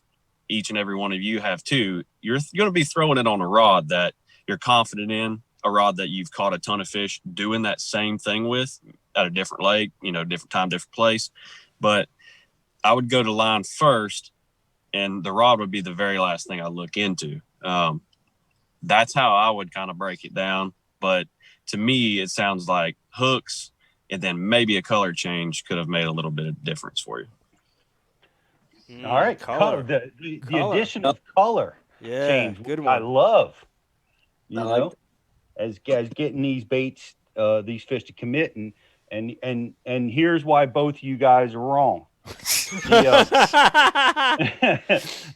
You're gonna take that topwater rod with the braid and the hooks, and you're gonna put your Rod Warrior rod sleeve on it, and you're gonna throw it back in your rod locker, and you're gonna pick up a fluke with a nose rigging or some type of exposed hook rigging, and you're gonna fish that in place of the fish that are missing that topwater bait, and you're going to make sure that you beat Patrick to the piles that are close to the launch ramp that you drove by on the way to your first fishing spot.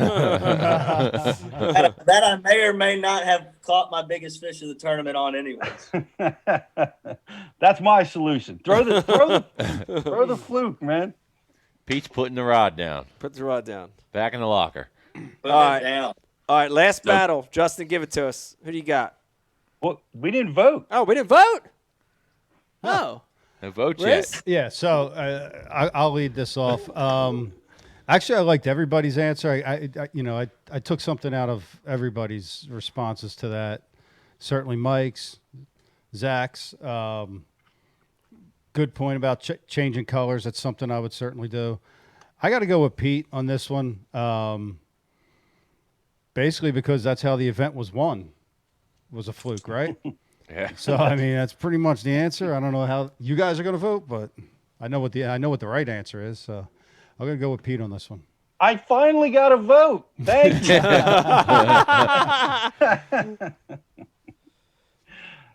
JK, you want to go next? I mean, I get to thank all three of you for having that input after going through that experience. I'm going to, my next derby there's in 2 weeks. So the next time I get out there, I get to put all of this stuff through the paces. And I appreciate the position I'm in to get this kind of advice from you guys. But, I'm taking it all. So everybody wins. But since Pete signs my paycheck and he knew the outcome of the tournament, I'm going with him. I'll take that vote. Riz, go ahead. What do you got? Since JK already went with Pete and it's already decided that Pete won, I'm just going to say everybody's a winner because you all had awesome answers. But if I was choosing one answer, there was something different about, again, what Zach said was he's changing. Now, Mike said he's changing hooks, and he's probably doing this same thing as well, but Zach specified he's going from different kinds of hooks, not necessarily just sharper hooks. He's going from, I think, round bend, extra wide gap, to triple grips, and possibly maybe even mixing in both those kind of hooks on the bait. But like I said, I think they were all outstanding answers, and who might even jump in on this? I've never fished over brush piles on Hartwell, so same. It's all bullshit. And we have a tie. How does this always happen? We're always tied. No. It's always tied. So this is the tiebreaker. We have the tiebreaker. We have the tiebreaker battle, and since we kind of gave Pete and Mike the advantage with the first one with Champlain, we're going to Grand Lake. Oh. Going to Grand Lake. Congratulations, Zach. It's late. Never do it on home. Zach, what month is late fall? What was it? November for you guys, maybe December. Late. It's late maybe. fall. December, maybe. Yeah. No, I'd go late November. All right, so it's Thanksgiving on Grand Lake, and we're getting tons of rain. All right, you're getting tons of rain. You are excited about whatever bite just went through your head. You are so excited about it. You're getting tons of rain, and it is followed up with a massive cold front. The first solid, real cold front of the year. How are you going to put a bass in the boat? Oh, cold, muddy water. The worst. How much water are we talking about? You just got, let's just say the lake came up 2 feet. Oh. That's a lot of feet. Yeah, Hartwell came up 1.5 feet ahead of our event. Huh. Okay. High, cold, muddy water. Lakes come up 2 feet. Late November. Late Right? November. Yeah. Zach, you're on your home lake. We're going to give you the honors of going first. So the way I would attack that initially, having all those thrown at me, would be number one, I would stay away from the dirty water. If I knew it's coming up, or I've seen a water line or somewhere in the back, so I'm not going to just totally abandon leaving maybe a backer where I've been getting bit at. I'm just going to kind of go to where that water's still clean. Hopefully it wasn't a cold rain to, really drop the temperatures, because then I feel like you're pretty much going to not buy a bass back there. But I'm going to go out to where the water's still clean, where the water's still maybe a touch warmer than that cold rain, if it was, that's coming in, and look there. And I would also look at places like smaller, I know a lot of places on Grand where there's, even when you get a lot of rain, say you got enough rain to bring it up 2 or 3 foot, you're not going to be blown out in the back of these places. They're going to be more places that have,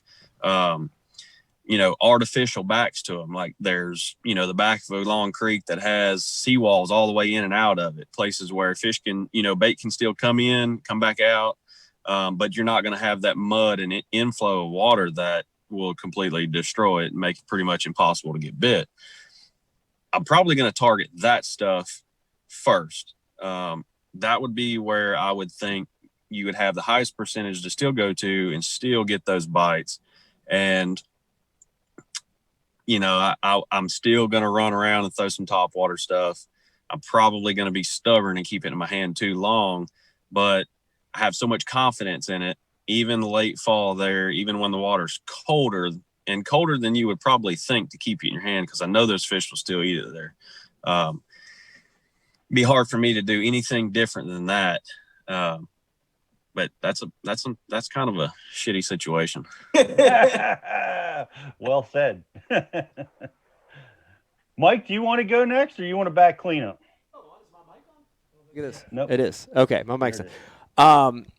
I'm going to go with that worst case scenario again, just like I did at Gunnersville. I'm with the high water.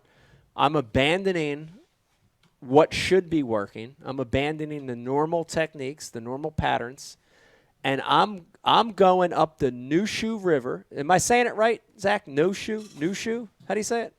Neosho. Is that how you say it? I don't even know how to say it. I'm going up the Neosho River, whatever it is, and I'm flipping willows. Here's what I'm saying. I'm going to those flatter banks. I'm going to those islands, those flat islands that are loaded with willows. And my experience on Grand tells me I don't care if it's dead of winter or spring or summer or fall. When the water rises on Grand, the fish get in the willows. And I'm picking a flipping stick up with a jig or a beaver style bait, and I'm flipping willows the entire day. And I might not get 20, 30 bites. I may get 5 or 6 bites, but they're going to be the right ones. And I'm going to flip all day. That's all I'm doing. Mike's going flipping all day. Zach's Rising water. Seawalls. Mike's going after, staying in the off-colored stuff, it sounds like. 30 seconds, Pete. Here's what I'm going to do. I'm going down lake. I've been on down lake. Texas. I'm going in Texas. Pete's going to the dam. When the cold, muddy water comes in, I spent 10 days without being able to trigger a strike in any bush or any wall or anything that was impacted by that cold, muddy water. So I'm going down to the water is stable, and I'm going to attack one of my favorite habitats to attack in high water, which is riprap. When riprap floods, all kinds of critters become available for the bait fish. It's also a stable pattern in high water. It creates a back wall, and I'm going to crank. The fish on Grand love a crankbait.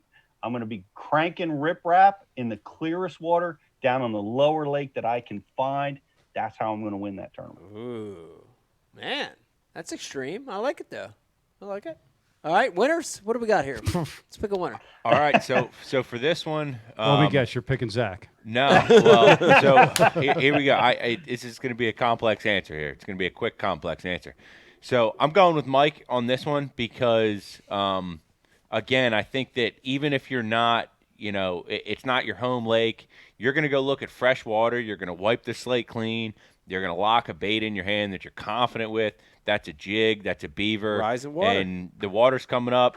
In one of Jason Christie's Bass U videos, he says, please, if the water's up in the bushes, I don't care how cold it is, go flip bushes. So it makes sense, and plus it doesn't matter because in that situation, Zach and I we're gonna be shooting ducks anyway. We're not even gonna be fishing. So I'm going with Mike's answer on right. this one. You're not gonna be fishing anyway. What's the matter? Justin? All right, Riz. Who's next? Justin, you want to go? go? Well, here's the thing. Pete's proven to me the whole November thing. I mean, we had that team tournament last November where we caught 20 pounds together, 19 pounds together, and Pete went straight to the riprap, cranked riprap, caught an 8-pounder. I mean, we smashed him that day. But the only thing I know about Grand Lake with my Bass U TV history is what Jason Christie just said about what Riz says. I'm very familiar with that Bass U seminar, and our guys give the goods up.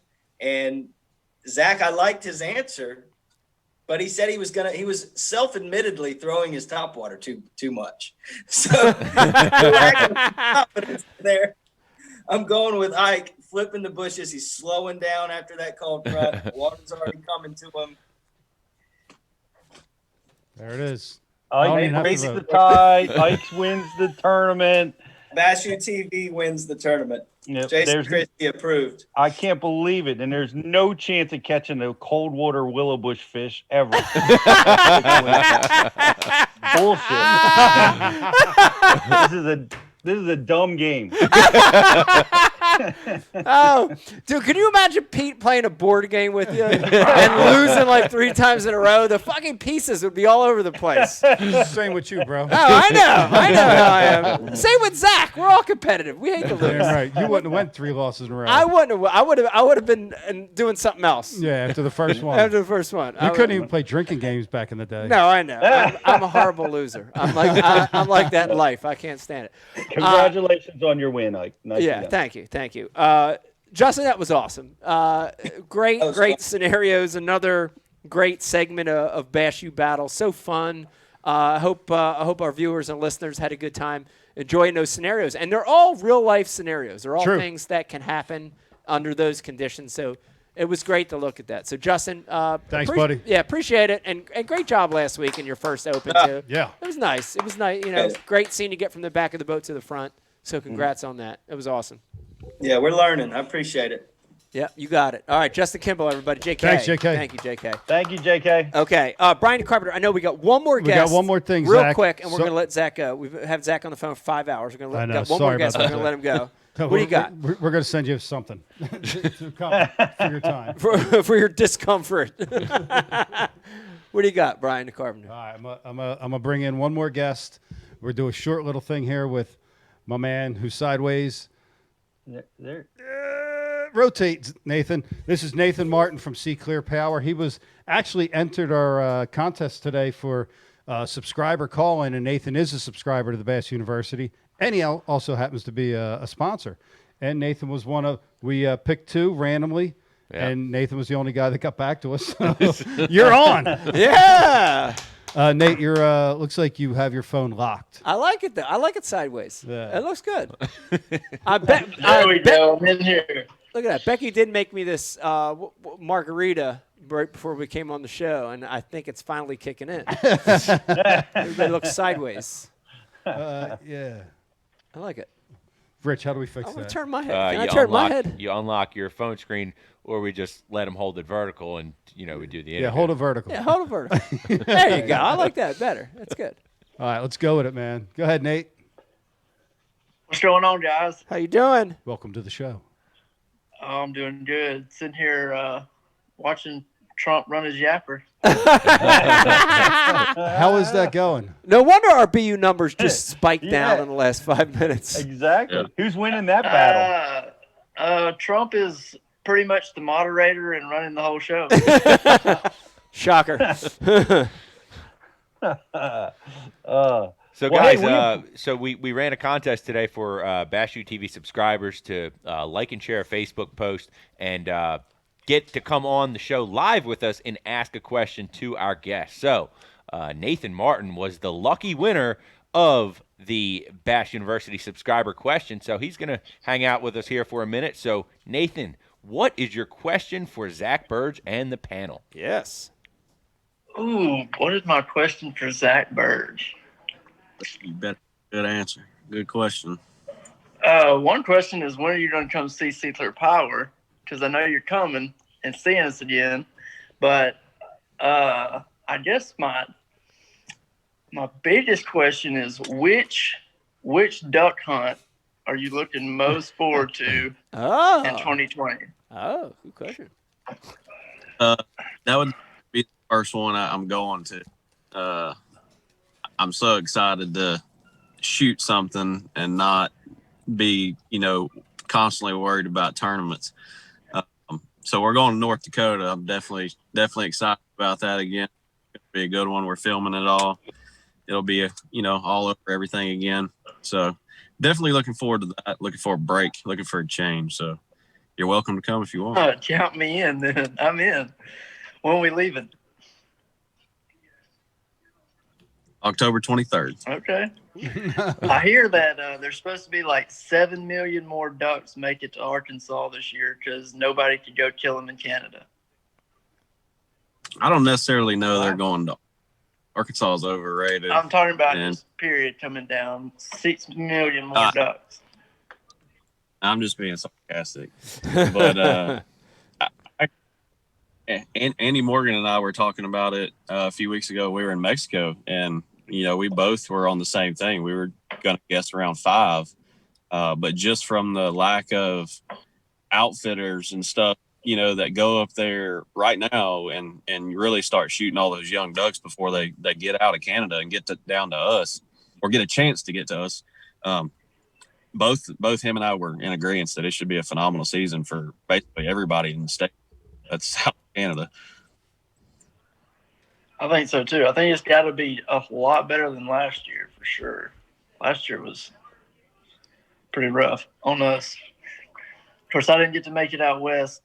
I'm sure y'all had a lot better hunts, but Arkansas was pretty terrible. It was. A lot of that's got to do with weather.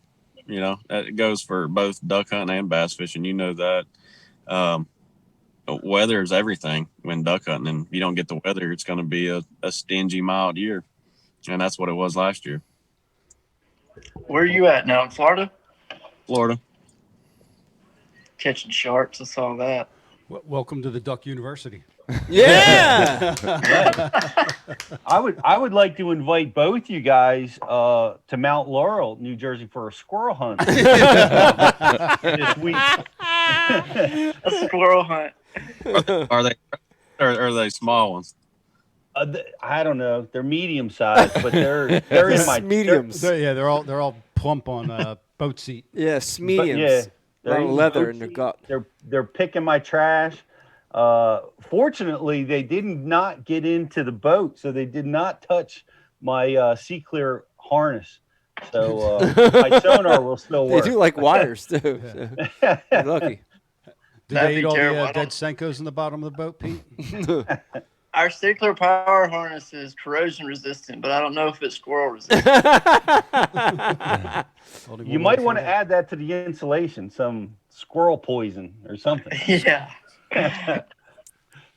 But hey, we appreciate you being part of the show, Nathan. And I've got the harness. I've been using it with my Solix 12s front and back, and it's amazing. It's a harness that was designed exclusively to make your sonar operate better, and it's been amazing. So I thank you for that, and thanks for being part of the Bass University program. Yes. Yeah, absolutely.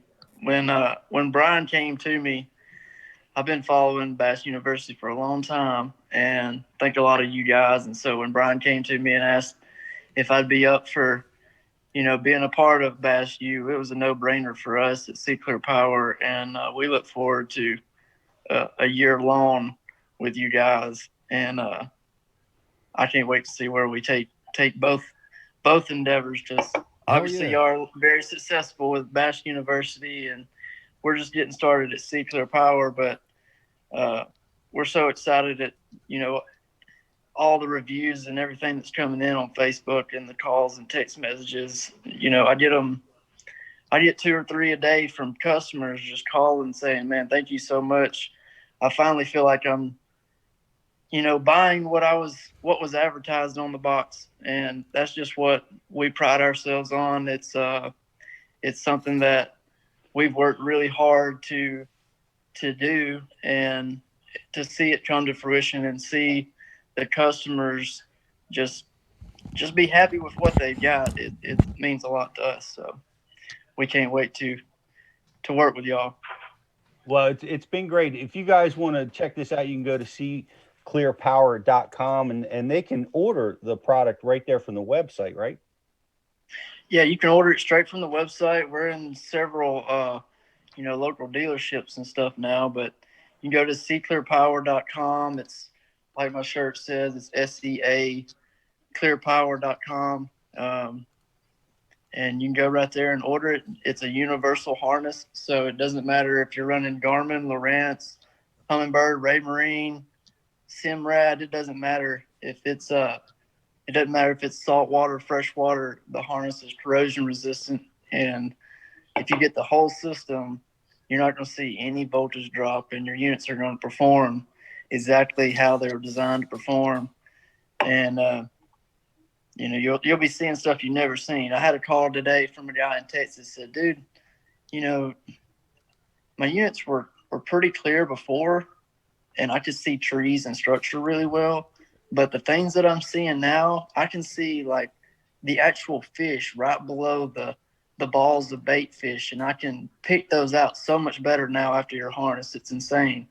And I was like, man, it's awesome to hear that from a true customer, somebody that isn't sponsored, just somebody that ordered it off the internet and got it, put it in their boat, and called me and thanked me for it. So I don't know. It's been crazy, and we look forward to seeing what happens.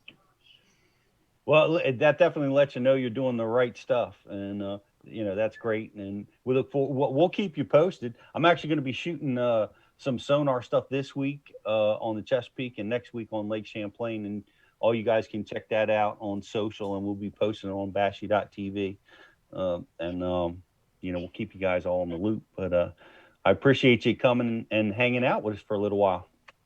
Absolutely. Thank y'all for having me. I'm gonna get back and watch your trunk. I knew you were going to do that. Yes. You gotta give me a report on that. Yes. Yeah. Thank you very much, Nathan. I appreciate you. Thanks, And Nathan. I want to invite everybody to go check out seaclearpower.com. Hell yeah. Thank you very much. For sure. Hell yeah. Thanks. All right. Thanks, Thank Nate. you guys. Thanks, Nate. Appreciate it. Zach, Bye. we've had you on for 2.5 hours. Yeah, I definitely want to say, Zach, thank you for all the insight today. I know our viewers and listeners have issues in the fall. It's a tricky time, and for sure, I learned a ton tonight, and I know they did. So I want to thank you for carving some time out. You're with your family this week down in Florida, so we really, really appreciate it. Pete Oja. It was awesome. It was a great learning experience tonight, and that's what BU is all about. So thank you, Zach. I appreciate y'all having me. There you have it, buddy. Zach Birge, everybody. Good luck. On Good BU Live. What a great insight to fall Zach. fishing. Tough time, Riz. Can be tough. Pete, Tricky. can be a tough, tricky time. And we got some great lessons tonight. Great info. I love the, because guys listening, we're giving them options on how to attack it, or at least, possible solutions to a problem. And so many guys need that, when they're out there facing this condition. Yeah. And it was so interesting listening to the different approaches and, giving guys options. That was really cool, Bashy Battle. I appreciate Zach being with us for so long. So. Yeah. Awesome. We Awesome. owe him dearly. Yes. Yeah. You got to run, bud? I got to run. Yeah, Pete, I got to run, but I want to say it's great being here on BU, and awesome topic. Can't wait to be on the next one, and I'm gonna go try to catch some fish in the next couple weeks. Yeah, what do you got? Well, it's going to be it's fall fishing for sure here for us in the Northeast, and I'm heading north. I'm heading into fall over the next couple weeks. So That's cool. I'm looking forward to using a lot of what we talked about tonight. I'm going to bring topwaters with me, flukes, jerkbaits, spinnerbaits, shallow, square bills. I'm going to be, looking for areas that have current, bait, everything we talked about. I'm going to be utilizing over the next couple weeks. So Cool. I'm excited about it. It's going to be great. And I'm going to keep BU and all the fans posted, in my travels here the next couple weeks. So it's going to be great. Awesome. Yeah. Well, we got a Ike Live coming up this Friday. We do. We're gonna sneak an Ike Live in this Friday. It's October 2nd, and we've got a great guest, Pete. It's one we haven't spoken to over at Ike Live in a while. Yeah. Cody Meyer. Did we ever have Cody on Ike I don't Live? know if we have Cody on. I know we've spoke to Cody, but was it with BU or I think was it with Ike Live? University, yeah. Yeah, we've got Cody Meyer coming on, Pete, on Ike Live, and it's going to be awesome catching up with Cody. We're going to be talking about what he's up to. We're going to be talking about his fishing this year. We're going to be talking about what's going out in California. But more importantly, we're going to be talking about what's going on in the fishing industry right now. And there's a lot of changes going on. You see electronics changes from sponsors and pros. You're seeing boat changes from pros. Hose changes. Hose changes. You're seeing a lot of changes. We're going to be talking about everything that's going on in the industry right now. It's going to be a really great show. Can't wait for it. Yeah. Excellent. Maybe we'll talk about giant spotted bass. Yeah, maybe. He knows some. He knows a 10-pounders. few things about that. Pounders. As well.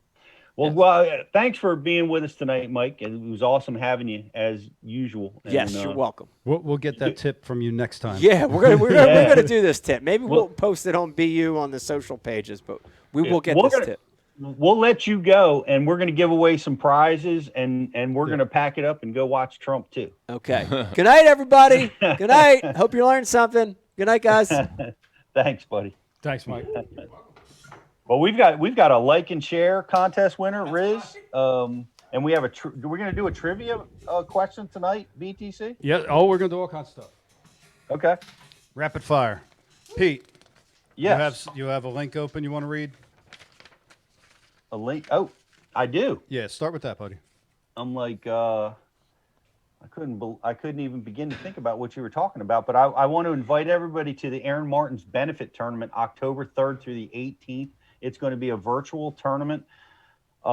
This is a big deal. He's a great friend of ours, and we love him to death. And for those of you that might not know, Aaron has gone through some serious health issues with brain cancer, and he's dealt with some surgeries, and this benefit tournament is for him and his family, and it's going on October 3rd through the 8th. You can find details at amartcharitytournament.com, amartcharitytournament.com. The entry fee, all entry fees are going directly to the Martins family. They're going to pay out to 177th place. Wow. It's huge. It's a catch, photo, and release format from any lake. No matter where you are, you can participate. I got a shot if they're paying to 177. That sounds like my kind of odds. Yeah, you caught a few today. That's good. You're on your way. But the so that is happening right now. It's over $40,000 in cash and prizes. You can bid on a fishing trip with KVD. Zona's involved. Jay Lee, Swindle, Hank Cherry, a ton of guys. Right on. So there's going to be a Fish with a Pro auction, and you can go and bid now to try to get in on that and help out the cause. There's so many great sponsors: Picasso Lures, Connect Fishing League, Shimano, Loomis, Servit, Tackle Warehouse. One of our great supporters and sponsors is involved, Sims, and Duo Realis, good friends of the show, Phoenix, Solar Bat, Enigma, Gamakatsu. There's so many. Aftco, which just, we got some news there. We'll be announcing soon. TH Marine. Yeah. And Kistler, so many other sponsors. Everyone. Please join them. Donate, participate. Get involved with the raffle for fishing with a pro. Whatever you can do, let's help out our good friend, great Bass University instructor, and just one of my favorite people on the planet, Aaron Martin. So go check that out, guys. And we wish him all well. And he's in our thoughts and prayers. Yes, and wish you all the best, buddy. One of the nicest dudes you'll ever run into. Man, great guy. That's Apologies to Pete's Big Black Senko on the message board. Yes, we were supposed to do Mike's tip. We ran late. Mike's got in-laws in town. We're 2.5 hours in. Becky's blowing them up. It is what it is. We ran long with all the other tips, so sorry about that. But it feels kind of cozy just being me, you, and Riz in the show right now. Yeah, it's nice. Yeah, kind of like that. JK really brought it tonight.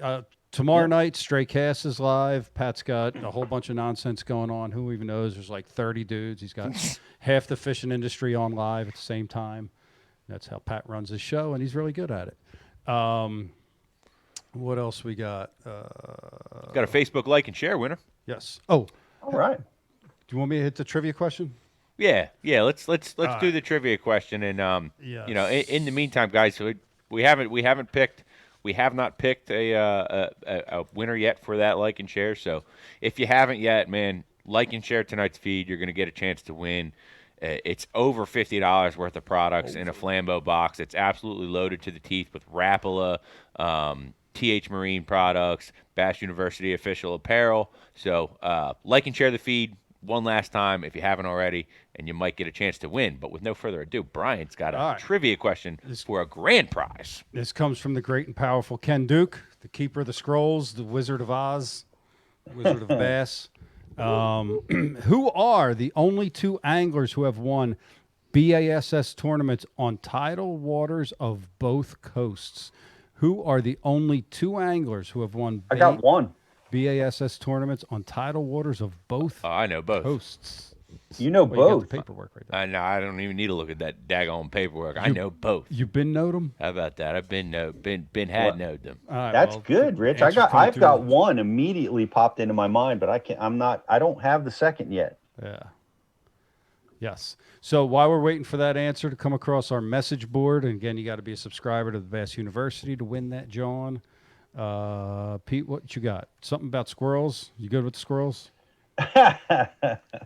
I can't. You know what? I want to. I had the pleasure of taking a young man fishing this weekend for his first catfish catch. Oh yeah. Him and his father, I took out on the river, and I went catfishing. Took me and Jake and Tanner and his dad Scott, and we just had a blast, man. We just went out catfishing up Saturday? Big Timber on Sunday. Okay. And we just went out for an afternoon of a boat ride and some catfishing. We caught some 3 and 4 pound cats, and boy, in the current they really fought and gave the kids trouble, and they just had a ball doing it. And it was fun watching them. So along the principle of the Ike Foundation, I want to invite everybody to go take somebody fishing for the first time. It's so cool to see their eyes light up, and when something starts ripping on the other end of that line, I don't care who you are, man. It's an awesome experience. Actually, we got I sent some pictures to Riz, so you can see Tanner with his cat showing up on our social feed. Yeah, Rich smiled, and I knew it was a good time. I could tell by the way he smiled at the picture. He's got a winner already? No, I do not have a winner yet. A lot of guys are close, but I haven't seen both names correct yet.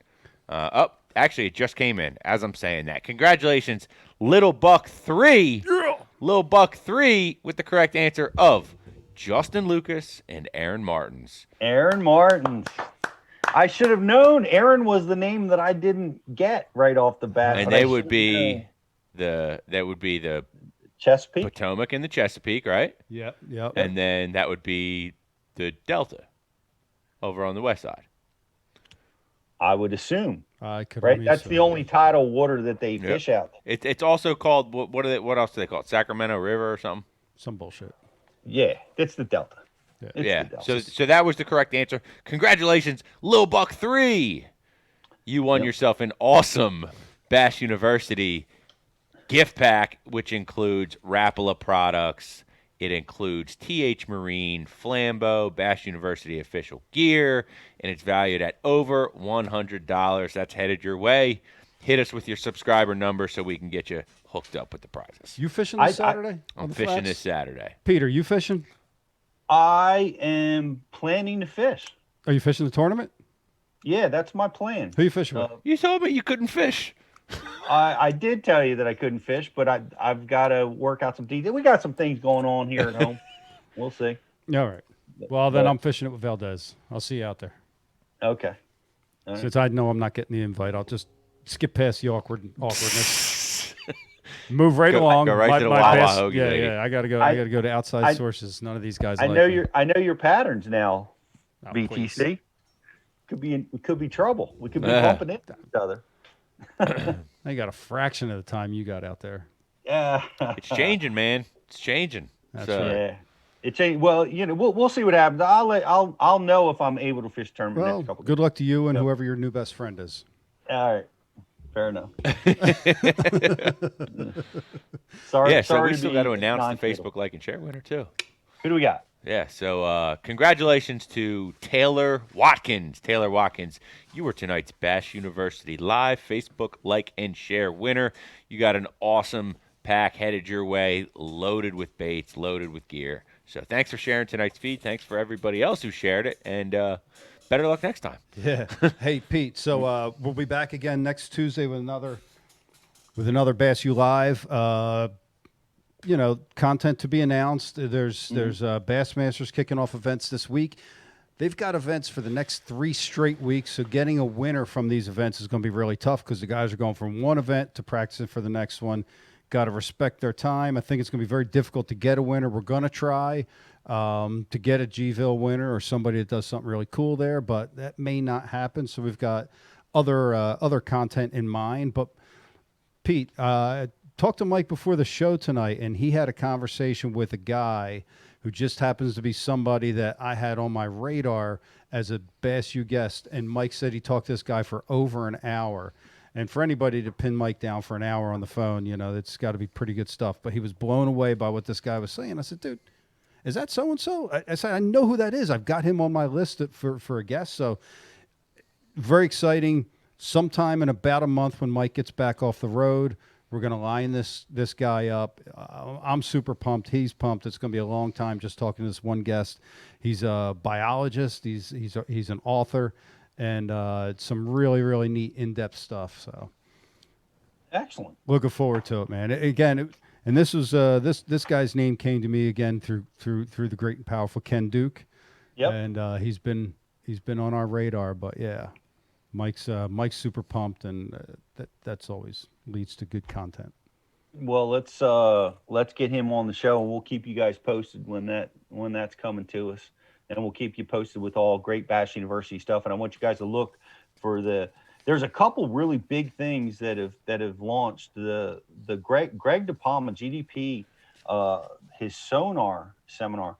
GDP, when I filmed with him doing his sonar seminar, it was really amazing because he's so comfortable behind those units, whether it's mapping, whether it's managing waypoints, managing the color palettes, the depth zones. I've not seen very many people as comfortable and effective at utilizing and interpreting your 360 mega, your side. Really, really good at it. It's going to be helpful to all of you guys that may have questions on sonar or even how to set your sonar units up. You want to go check that out. It's available right now on Bass U TV. Fully utilize your electronics. Greg DePalma, you want to check that out. Part 2 is coming next week, as well as KVD is coming with jerkbait fishing, this is the time, guys. It's fall. It's jerkbaits are coming back. So all that stuff is red hot and available on BassU.TV right now. Right now. What else do we have, BTC? We're going to shut her down? Yeah, man. Yeah, that's about a wrap, man. Just shout out to Zach and for spending so much time with us. Thank Nathan you, Zach. for jumping on. Again, Bass U subscribers, look for, I think it'll be an email blast before next show, posing questions, looking for, to get some subscribers onto the show. We want to get you guys on the show asking your questions. We're using your IMs. Man, we want you in person. We want you up on Zoom, talking to the pros, talking to us, and we're going to be giving out that opportunity for a couple lucky people, lucky subscribers of Bass U TV every week. So look, check your email, keep up on our social. We're going to let you guys know how to get involved with that, and we look forward to talking to you guys all on the show. And we're going to be back next Tuesday at 7 with another show. Riz, did you have something you wanted to add? No, I think you guys pretty much covered it all. Just if you're following us on social media, make sure you have your notifications turned on so you can stay up to date when we're putting out this content. There's a lot of great stuff going out weekly, so make sure you get to see it. Turn those notifications on. Turn the notifications on. And I got to say, guys, I was a little bit disappointed in how few votes I got from each of you tonight in the Bass U battle. But we'll try harder next time. Pete. It was fun. It was great. It was a great time. Thanks, everybody, for watching. Tune over now to the great presidential debate. See what the heck is going on over there. And if you want to join me in a squirrel hunt, just shoot me a DM. Yeah. Or just go on Bash U TV and just watch more Bash U TV. You might end up in a better mental state. If you know what's funny though? Pete knew I was on the flats today, and again, I'm in my little 16-foot boat, electric only. Yeah. But he asked me every spot I went to. Never told me that he's fishing this weekend. Wow, that's a veteran move. Ain't that some dirty ass shit? That's veteran. You were so one way though, man. I gave you all the goods. You're supposed to. You got 100 years out there. I gave you baits. I gave you options, tide scenarios to look for. I hooked you up, man. Do you guys like knowing where other people were fishing? Because me personally, it's like, so it was the same way in baseball. Sometimes like the third base coach or the first base coach would like pick up on the other team signs, right? And they would be able to know what pitch is coming. You don't want to know it's a fastball? And they would ask you, do you want to know or don't want to know? And I did not want to know. I did not want to know what was coming. Nope, because I wanted to just, in baseball, as a hitter, you keep your weight on your back foot. You keep your hands back and you react. Yeah. And that's all I wanted to do. I did not want to add the information into my head of what they think is coming. It's not even necessarily a guarantee.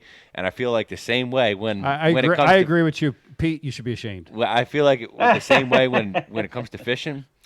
I don't want to know, like, before a tournament, I don't want you to tell me how you're catching them. I don't want you to tell me where you're going. I don't want to know what you're throwing. Like, I just want it to be everything in front. How dare you, Pete? I'm with you though, Riz. Dock talk is a big deterrent. I stayed away from it. I wouldn't even look at the weigh-in results after day one of an event because I didn't want to know where I sat, and I didn't want to know where the guys around me sat, and I would avoid looking at all that stuff, and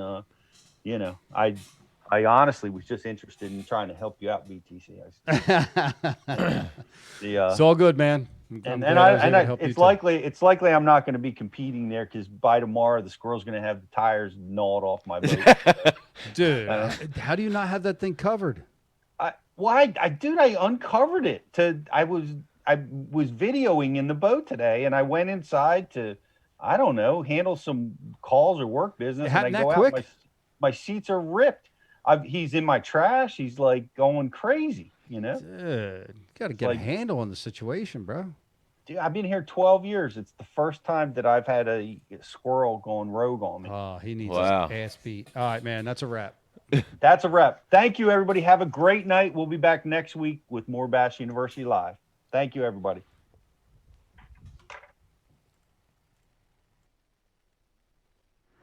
Hey guys, Nathan Martin here with Sea Clear Power. The two biggest problems I see that people make when they're installing their marine electronics is their transducer placement and the way that they power their units up. At Sea Clear Power, we have designed and patented the first marine draft wiring harness to run 2 designated lines to your unit. We make sure that your units are getting no voltage drops, no electrical interference, and that's going to do a couple things. It's going to make your unit faster. It's going to make your structure scan pick up faster when you come off pad, and it's going to clear your image up on your units. These are really easy to install. All you have to do is fish a fish tape through your boat, tape it to the long end, the 26-foot run, and pull it all the way to the front of the boat. You'll have another 13-foot run that'll come off at the dash. Once you've pulled your 2 tags out at the front and at the dash, you take your power wire from your units, and you simply unscrew the connector, put your ground into the ground side, and put your hot with your fuse into the hot side. At the back, you connect the ground to the ground terminal on the battery and the hot to the on-off switch at the back. And you always want to run it to an on-off switch, and this is why. These units, every brand, they pull a little bit of power even when they're not turned on. So you do not want to be pulling your battery power down while you're trying to charge them up. This Sea Clear Power wiring harness will work on all 4 brands, Lowrance, Humminbird, Garmin, Raymarine. It has 2 20-amp fuses, so you can put up to 4 units on each line as long as you don't have something else that's pulling some amps. If you do, you just change the fuse at the back from a 20 to a 30, and you can put more on each line. You can find us at seaclearpower.com or ask about us at your local marine dealership. We want to help you find more fish and catch more fish, and we look forward to seeing you on the water.